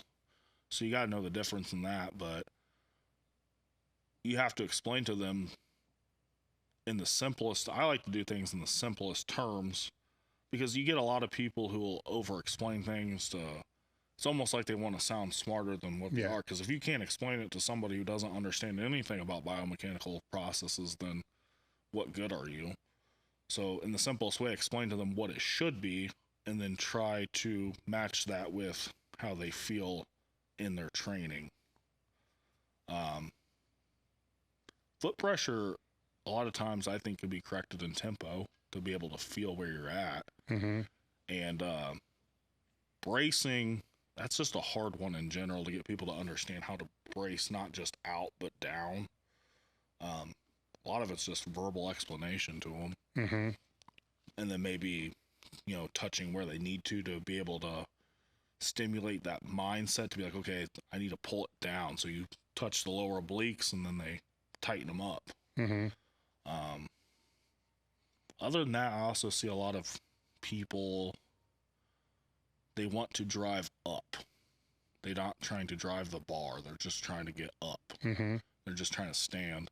So a lot of times I'll place my hand on the back of their traps where the bar would be, and then put that pressure, be like, okay, now drive into my hand. My hand should be going back, not up.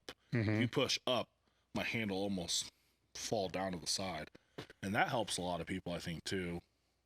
What about in the bench press? Bench press, once it's person to person, but a lot of people have poor muscle-mind connection. So they're just bringing the bar down in whatever manner. Some people drop it. Some people will overstimulate, like they're putting the brakes onto the chest. Mm-hmm. So now you're overusing the chest instead of using your back to row it in.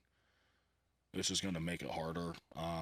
Touch points is a big issue, like inconsistency on where you're placing it.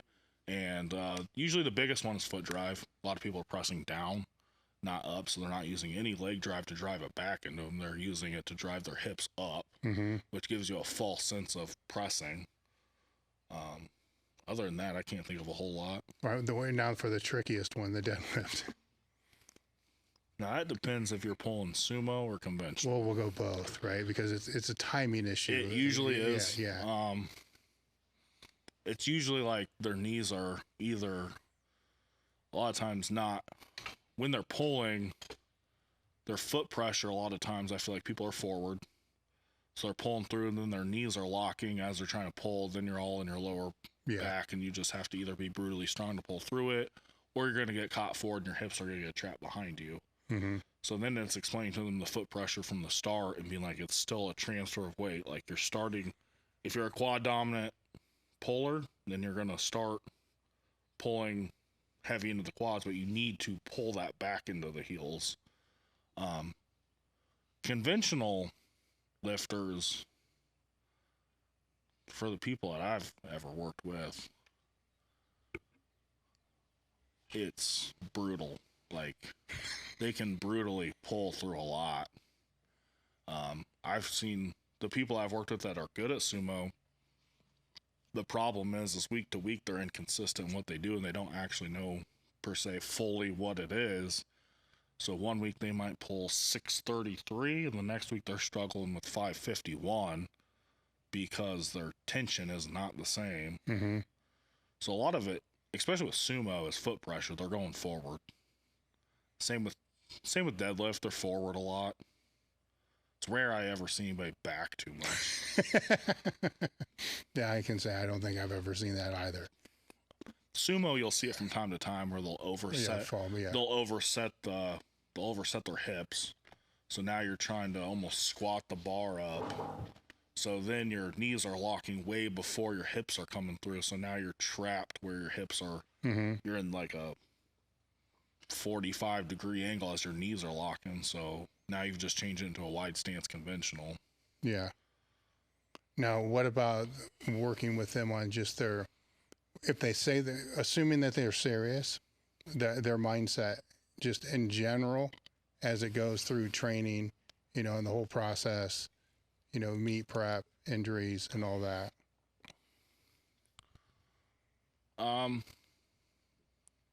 Assuming they're like a serious competitor and they actually want to get better. Yeah, not that they just say it. Because there's a difference between those that just say it and then those that really are. Sometimes it's hard to tell. Yeah. The ones who really tell, you can usually tell. I can only give them the advice that's helped me mature as a lifter. And it's hard. It's really hard because I can tell, like this 19-year-old kid I coach, Aiden, I can tell him a million times, like, we don't want to do, but like at some point his ego is going to prevail. Mm-hmm. I can only relate the things that have screwed up my training in the past to try to help them correct me. Like, you don't want to be like me in these terms. Like, if you fix this now, you can be way better than I will ever be. Yeah. And what are some of those things? A lot of it just comes down to being smart and the intent of training. Like, don't just go in there and, if you really want to be a serious competitor, you don't want to just go in there and lift to lift. Mm-hmm. You want to go in there with the intent to fix the lift. Because there's always something you do better. People don't understand. Even at an elite level of lifting, you can be one of the best in the world. There's always something I can fix or do better in a compound lift or like any aspect of training. But if you're just talking about training itself, there's always something I can cue better, fix, do. And a lot of people think that you can give 100% of that all the time, but you can't expect that out of people. Like, even I'll come into training sometimes and be like, go through the motions. But more times than not, you want to have your training intent to be better. Not every training session is going to be that way, but if you can have more training sessions that are, you're going to be more successful. Mm-hmm. So how do you navigate your own mindset, right? Because I mean, with the sport, there's drama, there's all the other kind of shit that kind of all plays with that. How do you navigate all that? The thing I probably struggle with, I try to stay out of the drama or anything involved. I just live my life day to day, train, go to work, whatnot. The hardest thing I'd say for me is the drive. At some point when you do it a lot, people expect you to compete. And if you don't want to compete, it's hard to get that drive to come in the gym and be like, okay, I need to do this, this, and this. You actually just do want to come in there and train how you want to train and do it. And that's probably the hardest thing, is like staying on task, staying on program. Doing those things repetitively is one of the hardest things in the world to do. Mm-hmm. because my mindset, like, I'll always go to the gym, but will I always have the intent to be better and take the weights and the reps that I need? It's not always the case. Mm-hmm. It really just comes down to how bad do you want whatever you're doing, I guess. Mm-hmm. Do they underestimate what it takes to get to the higher level? I think a lot of people do. I think a lot of people, with how prevalent it is to see on social media anymore, like 700, 800 pound, 900 pound deadlifts, 800 pound squats, 500 pound bench presses. It looks like the most common thing now, and it's not. It takes years of lifting to get to that level, and some people think you can do it overnight. Some people come to the realization that, oh, I do have to put in a lot of work, but they don't realize you're going to have to put in a lot of work. They don't realize how long that lot of work is. Like, I'm fairly positive I could have totaled 2,400 years ago, but I wasn't there mentally, and I wasn't doing the right training to do it. And that's just another step you have to overcome too. On top of the physical side of training, a lot of it's mental. And at some point you have to reach that yourself. I can't coach you to that, I guess I would say. Yeah. How do you coach yourself to get to stay on task, to get better?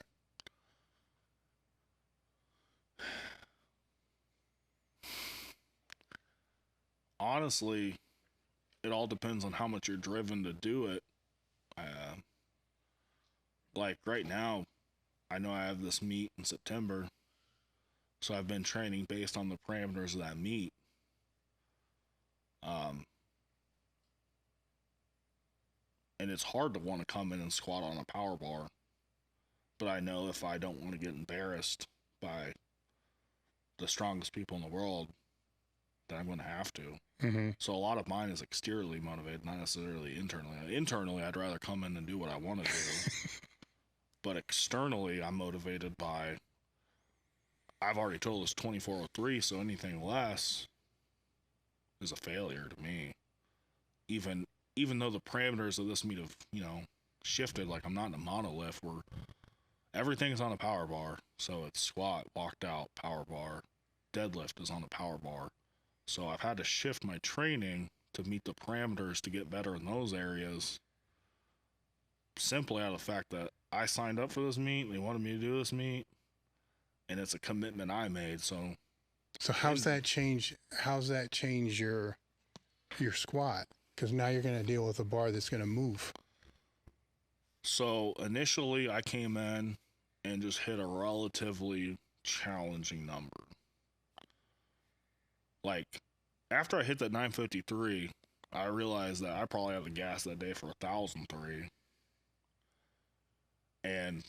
But you have to come to the realization, like, now I have to walk it out on a power bar. So can I do 1,003? But anything less to me is a fail. Like, it's not a win. So now I have to figure out the power bar. So I came in, hit a challenging squat, and now I'm going from there to see what I have to fix. Mm-hmm. So some of it's stability, some of it's timing on that whip, some of it's the tempo. For me, it's almost like the walking out almost doesn't bother me at all. I haven't went over 815, but 815 wasn't hard. Mm-hmm. It was the thinner bar, not even the whip. The thinner bar felt like a less stable platform to push back into. So it felt like almost like it pulled you forward, which is kind of odd to me, but I think the weight can oscillate too. That's what it seems like. Yeah, which is another factor. Blaine Sunner was talking about that. Because I was thinking it was more, just vertical. The whip, right? He's like, no. It's the oscillation that's the that's the bitch at the whole thing. Like the 815 wasn't hard, but I realized when I hit it, I was like, when I squatted, I didn't notice it till I was almost in the hole. And then I'm like, I feel like I got pitched forward, but I was strong enough to drive through it. So it's like, how can I reduce that pitch forward, or what do I need to do to make that more stable? Yeah. Which is probably going to be squatting slightly more vertical rather than forward. What do you think the conversion is going to be without a deadlift bar? This is where you might get some pushback from other people, but in one aspect, yeah, it's harder because it does not bend as much. But to me, with a sumo pull in my size, like I pulled 765, and to break the ground might have been a little more challenging, but I felt like it was way more controlled through the lift.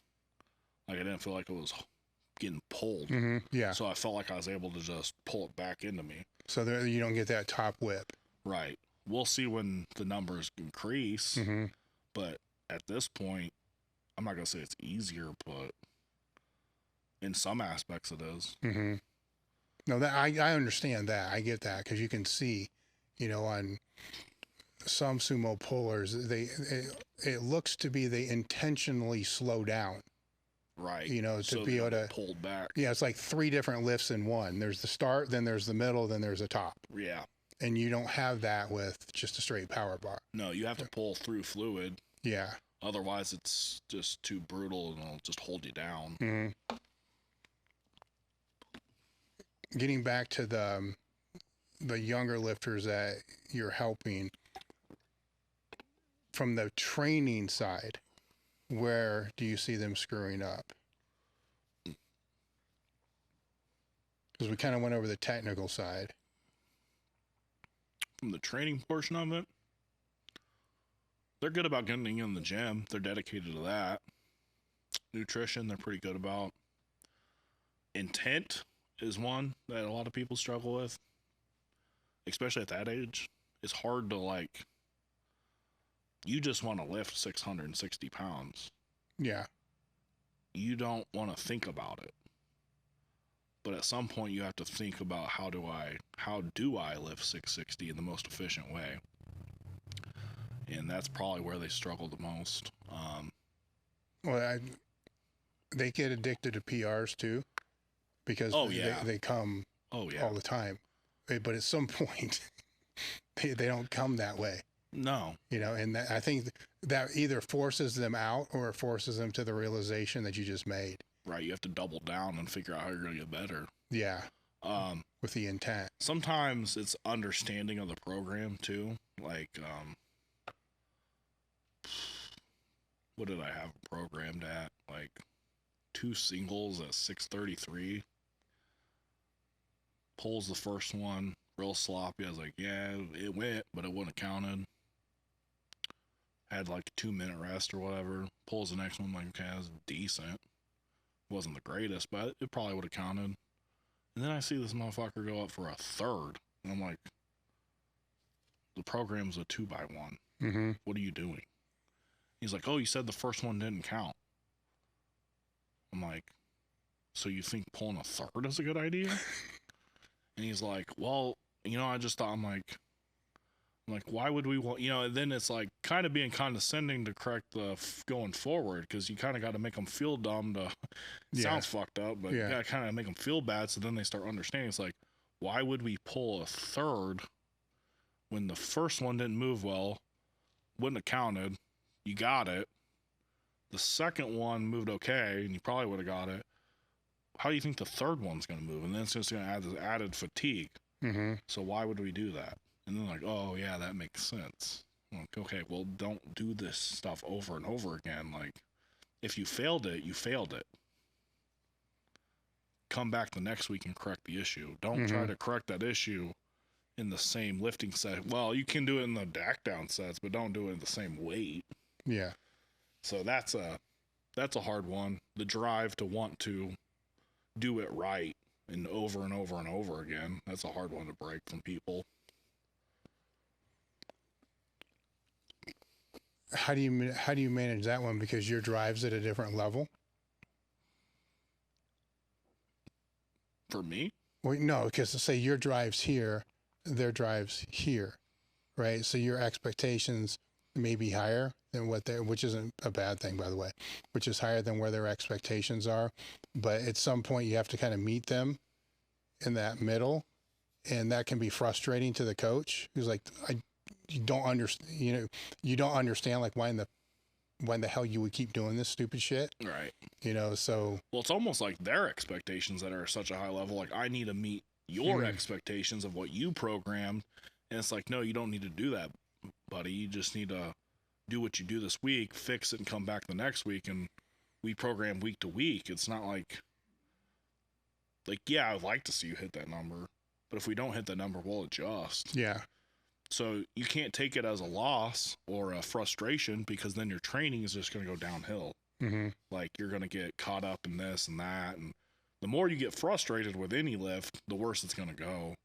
So take solace in what you did and that you accomplished 2 reps, whether they would have counted or not. You got them in the long run. And then realize what you need to fix going forward. And then next week's basically a new week. Yeah. Take those fixes in the next week and do them. But you can't have these expectations that every training session is going to go great either. Because most of the time you're going to have great training sessions and you're going to have bad training sessions. And if you're having more average training sessions than bad training sessions, you're in a good place. So it's hard to stop their drive in terms of like meeting my expectations. Yeah. Mm-hmm. But like, I almost don't want to call them expectations for myself. It's just a linear based program. And if it's not going, then we just have to adjust. Yeah. What are the weak things what are your weak things that you're working on now in preparation for that meet? Because you mentioned getting used to the power bar. You know, that's one thing. So what are some of the other things that you're trying to pull up at this point to be best prepared for September? Well, it's figuring out all the workarounds for the power bar, seeing what I can optimize that way. Right now, I'm half-assed kneeling. I definitely strained or partially tore my hamstring. Not long after that meet, I went in the gym and was like, well, I pulled 837 like gas. Well, I want to pull more. So I went in there, threw on some straps, and pulls are going great. Went up to 860, felt them, like, fuck. So that's set my training behind. So it's, right now it's rehabbing the hamstring to be consistent, because I'm still, you know, getting the 7 range and I can feel it, not tear, but like move. So that's one thing. And then also it's still the mindset. Like, I'm not like, right now I'm not super like, it is exciting, but like for your day-to-day life, it's not like I'm super motivated to go train these things for this particular meet that's 8 months out. Yeah. But at some point I'm gonna have to find that motivation and start doing the things I need to do. Isn't that kind of part of the process though? I mean, because if it's locked in all year, are you going to be able to maintain that? No. Yeah, exactly. You can't, I don't think you can maintain that level of intensity even in the mindset for extended period of time, because if you're not having fun or you're not enjoying it, you're not going to do well. At least I never have. Has that changed as you've gotten better? How much fun it is? Because you're not doing what you want to do all the time. You see what I'm saying? So the more competitive you get in a fucked up way, the less fun it can become. Absolutely. Yeah. It becomes monotonous. It becomes work. Mm-hmm. And you don't always want to go to work. But if you create the discipline to go to work, then you're going to be successful in the long run.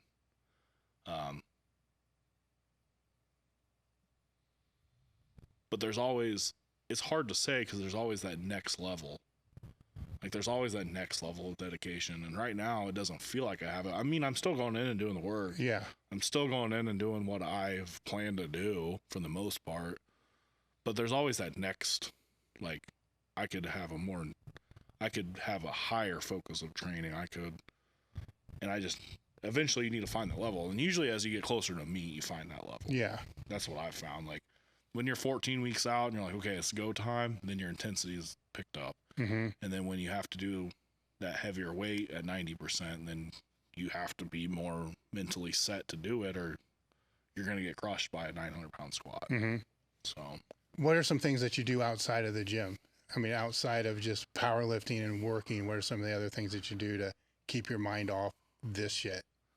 I used to have a lot more hobbies when I'm younger. Now I just work. There's things that I do at work. Like I do some extra stuff like tactical training and stuff. I do enjoy doing those kind of things. I really don't like keeping up with powerlifting, so I don't watch a lot of lifting. You absorb so much knowledge over a period of time, you're just like, I don't want to watch any more lifting. So like, it's more fun for me to go help somebody at a powerlifting meet than it is for me to compete at times, or like to watch people you want to see succeed at the meet. But like, just to go watch a powerlifting meet is like, I don't know if I want to do that. But I'll play some video games, stuff like that. I don't do a whole lot, Dave. Just work, eat, sleep. Well, that's not different than any other top lifter I've ever known in my life. It just ends up being that. It's like a monk. It is. I like training, so that takes up a majority of your time when you like it. I will play some video games, watch some TV, but life isn't. I would rather. I don't do things I'm not good at. Like I'm not gonna go fucking golf when I'm not good at it. I don't like to get. At some point you are competitive. Like even though I don't necessarily care to compete all the time in powerlifting, like the switch goes on. Like I'm competitive as fuck.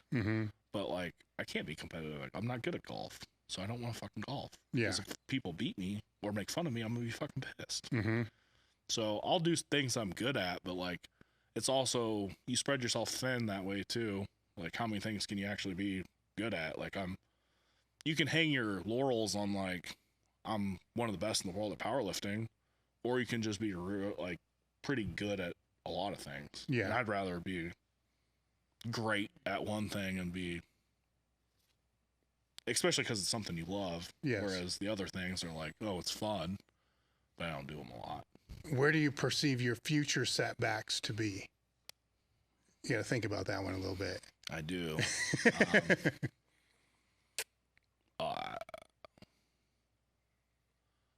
Burnout's real. Like at what you'll learn over a period of time, you're never satisfied. Total 2403. I was happy. I had a lot of emotions for about a day, and then it's like that's not the world record. That's not 2500. That's not 2550. But then you come to the realization when you hit that, like, fuck it, it ain't gonna be over then either. So it's like, when is it ever gonna be good enough for you? Yeah. Like you hit 2550, then you're just on to the next 2650. Then you can go on to multiply, single ply. Like it never stops. So a lot of it's like burnout. Like how long do you really want to do it? I see that being a setback. Like, okay, like there's other things in life. Hopefully no injuries set me back. I would like to get out healthy. Yeah. But it's hard because I'll never be the person even if I stop competing, I'll still be in the gym. You know what I mean? Like, well, you noted earlier before the podcast that you didn't really step out, but you took time off, but then came back stronger. Yeah. So why did that happen? And how did that, proceed? So that kind of rests on a couple things. One is burnout, getting tired of powerlifting, getting tired of the same shit. It's like when you're a super heavyweight and they always want to do dots, you're not winning. Even you can total 2550 and you'd be lucky to beat a John. Like, you're not going to beat John Hack. Sorry. It's just probably not going to happen. So you get tired of that, and then you get tired of being 342 pounds or whatever. So you want to recomp your body, be healthier. And then with the job I do, it's like, okay, well, I still got to be an athlete in some sense. Like, I got to move around. And I've always prided myself in that, like, good mobility, fast, can jump. still want to be athletic. So then I was like, well, strongman is more based in athleticism. So I went over and did that for a while and had fun with that for about a year and a half or so. And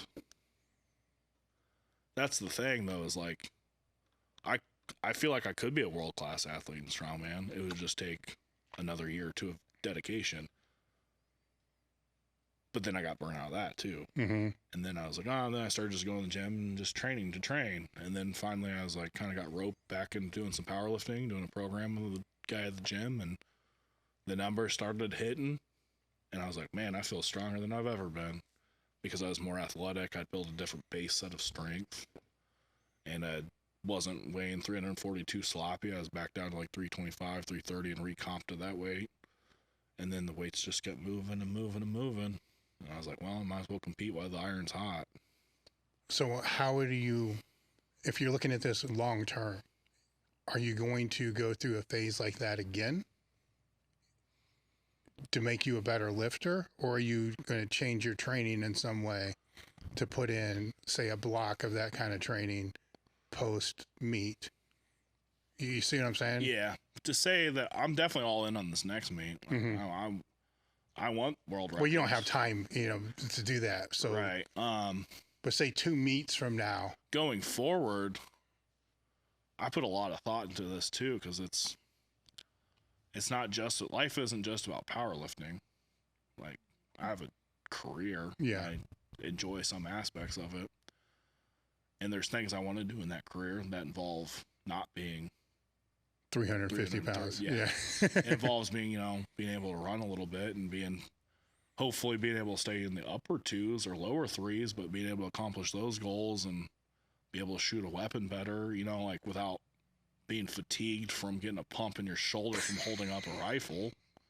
So there's goals there that I've definitely that's something I would love to do. Yeah. So I can foresee changing the training in the future to be more back to athletic based to meet those goals. I guess what I'm saying is it could be physically structured and still be moving forward as a power lifter.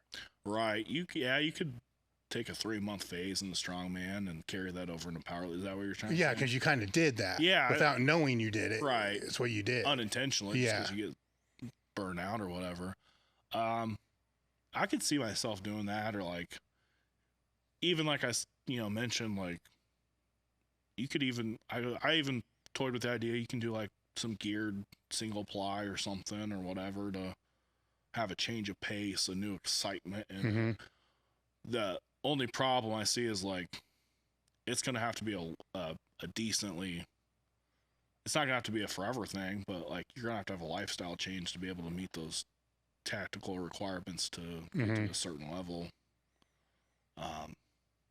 That might set back the powerlifting a little bit, but then you gotta weigh which one's more important to you, which I haven't fully weighed out. So, well, it's obviously it's clear what's most important now. Yeah, because indecision is still a decision. Yeah. To sit here and be oh, I'm going to step away after I fucking compete is not truthful either. Yeah. Because you do it, and then, like I said, the fire's driven. Maybe I won't. And I don't foresee myself getting out of powerlifting for a while. Yeah. I get dry. It comes and it goes. It's not always 100%. But training's always 100%. I'm always training, but if I feel the drive to want to go compete, I go compete. If I don't, I'm not going to. When it's 100%, what part of that drives you? The numbers of the competition? Numbers. Hitting those numbers to solidify a spot. Some of that's external. You see people beat your numbers, or you see people climbing, and you're like, I can do the same fucking thing.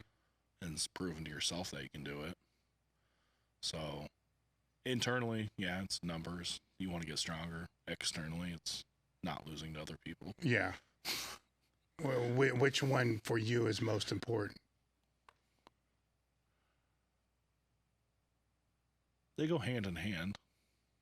Kinda. When you're reaching numbers and it's going right, it's definitely the numbers. When you're sitting there not competing and you're seeing people hit these numbers, then it's external. Well, I mean, to flip it on its head, you could win every big competition in a year, but not break any PRs. Which Right. I'd rather break the PRs than win the competitions. Yeah. And then, yeah, it's numbers. Yeah. Were there any topics that you wanted to go over I didn't bring up? Not off the top of my head. Mm-hmm. Any? I'm going to stay on the, because we kind of went over the beginners a little bit. Then, and you've been around the sport long enough. There's beginners, there's intermediates, and there's advanced. So a lot of the advice we talked about was the beginner type of level. Yeah. When we get into the intermediates, how would that advice change? A lot of it's the same, but it's fine-tuning those same things without getting burnout of it. Mm-hmm. I see intermediates, you're probably struggling more at the training level. Same with the intermediates, but then you get into the advanced, it's definitely a mindset. Yeah, I was going to go to the advanced next. I've seen extremely strong people that just cannot put it together. And I was one of those people. Mm-hmm. I could squat 900 plus in the gym, but could not get it on a platform. And that's not a strength issue. That's not a training issue per se. That's a mindset. That's not doing the things right. That's not peaking right. That's not training right. Recovering right. Like intermediate, it's almost like a combo mix. They don't understand the training. They're overtraining or undertraining mixed with the mindset. Would you say that the intermediate is more, powerlifting is just something that you do, and then with the advanced, powerlifting becomes your lifestyle? If you're at an advanced level, it's probably a lifestyle unless you're just Which comes so first, though? genetically gifted. Which comes first? Yeah, which comes first, right? Because when you're talking lifestyle, you're talking, the nutrition. Granted, you have some leeway because you're a super, but you still have to be able to get the micronutrient. You can't eat all Right. shit, right? And you have to recover. You have to sleep. I mean, all these things become somewhat prioritized Yeah. at that higher level, where younger intermediate level, I don't know how prioritized that really becomes. Usually at the younger intermediate, younger beginner intermediate, you're going to see the results regardless. Yeah. For sure. You're going to put on hundreds of pounds on a total. You're probably not dialed in anywhere. But as you progress through being a beginner to an intermediate, then you have to focus on more. And to become advanced, you have to focus on more and more and more. Would you say the little things matter more when you're advanced? Oh, yeah. Without a doubt. If you don't have... You can have like I said, you can come in the gym every day and train well. But if you're sleeping 4 hours and your life's falling apart and you're not hitting the nutrients you need to hit, you're never going to get better because you're already at a high level. You're lucky if you're scrapping for 50, 60 pound PRs a year at the most. And if you don't do the little things, you'll be lucky that you don't regress, honestly. Yeah. Just getting back to where you were is one task in itself. Yeah, and people, when you're intermediate or younger, strength isn't a linear over life. Like at one point, I touched and go 675. I don't think I could do that today, but arguably I'm stronger. Mm-hmm. You're going to be stronger in some points than others and everything, but like, it's just being linear over the average of that is what you want. Any final thoughts?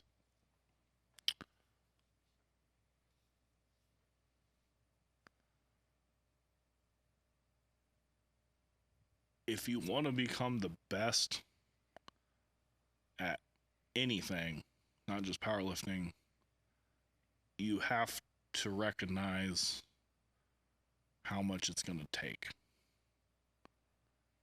And if you want to be at the world's best, you have to realize how much you're going to have to sacrifice. And that's a hard pill to swallow in some aspects. You're going to give up parts of your life to be a world-class athlete. And you really have to sit on that and think about it before you make those decisions. Mm-hmm. Because some of those things take away from your life. So do you want everything in your life to go well, or do you want that one thing in life to go extremely well? Mm-hmm. And how much dedication do you have to that one thing is something to think about if you really want to get to that level. What's the best way for people to follow you? Instagram, Nall56. I don't have TikTok or anything. No TikTok? No TikTok. I usually post Twitch, your video games on Twitch? I don't stream no Twitch or anything. You got Vine? Yeah, what? Vine? Vine, I don't know what Vine is. Isn't that dead? Yeah, it's okay, I dead. thought so. Yeah. So Instagram would be the best? Instagram's All right. the best. All right, we'll have the link in the description. It was great having you out. Thank you. Thank you, and guys, we're done. Hey guys, real quick, we realized that something ridiculous, like 80% of the people that watch the podcast don't subscribe. So subscribe to the channel and make sure to check out the description for more details on the guest, links to their pages, and give us a few days, but the show notes will be there. Or not the show notes, the timestamps. Hey, we're just rolling with this thing right now. Hey guys, if you like and want to support the podcast, remember we have limited edition items. These items can range anywhere from t-shirts, tank tops, sweatshirts, cups. You never know what you're going to get. Check them out at www.elitefts.com.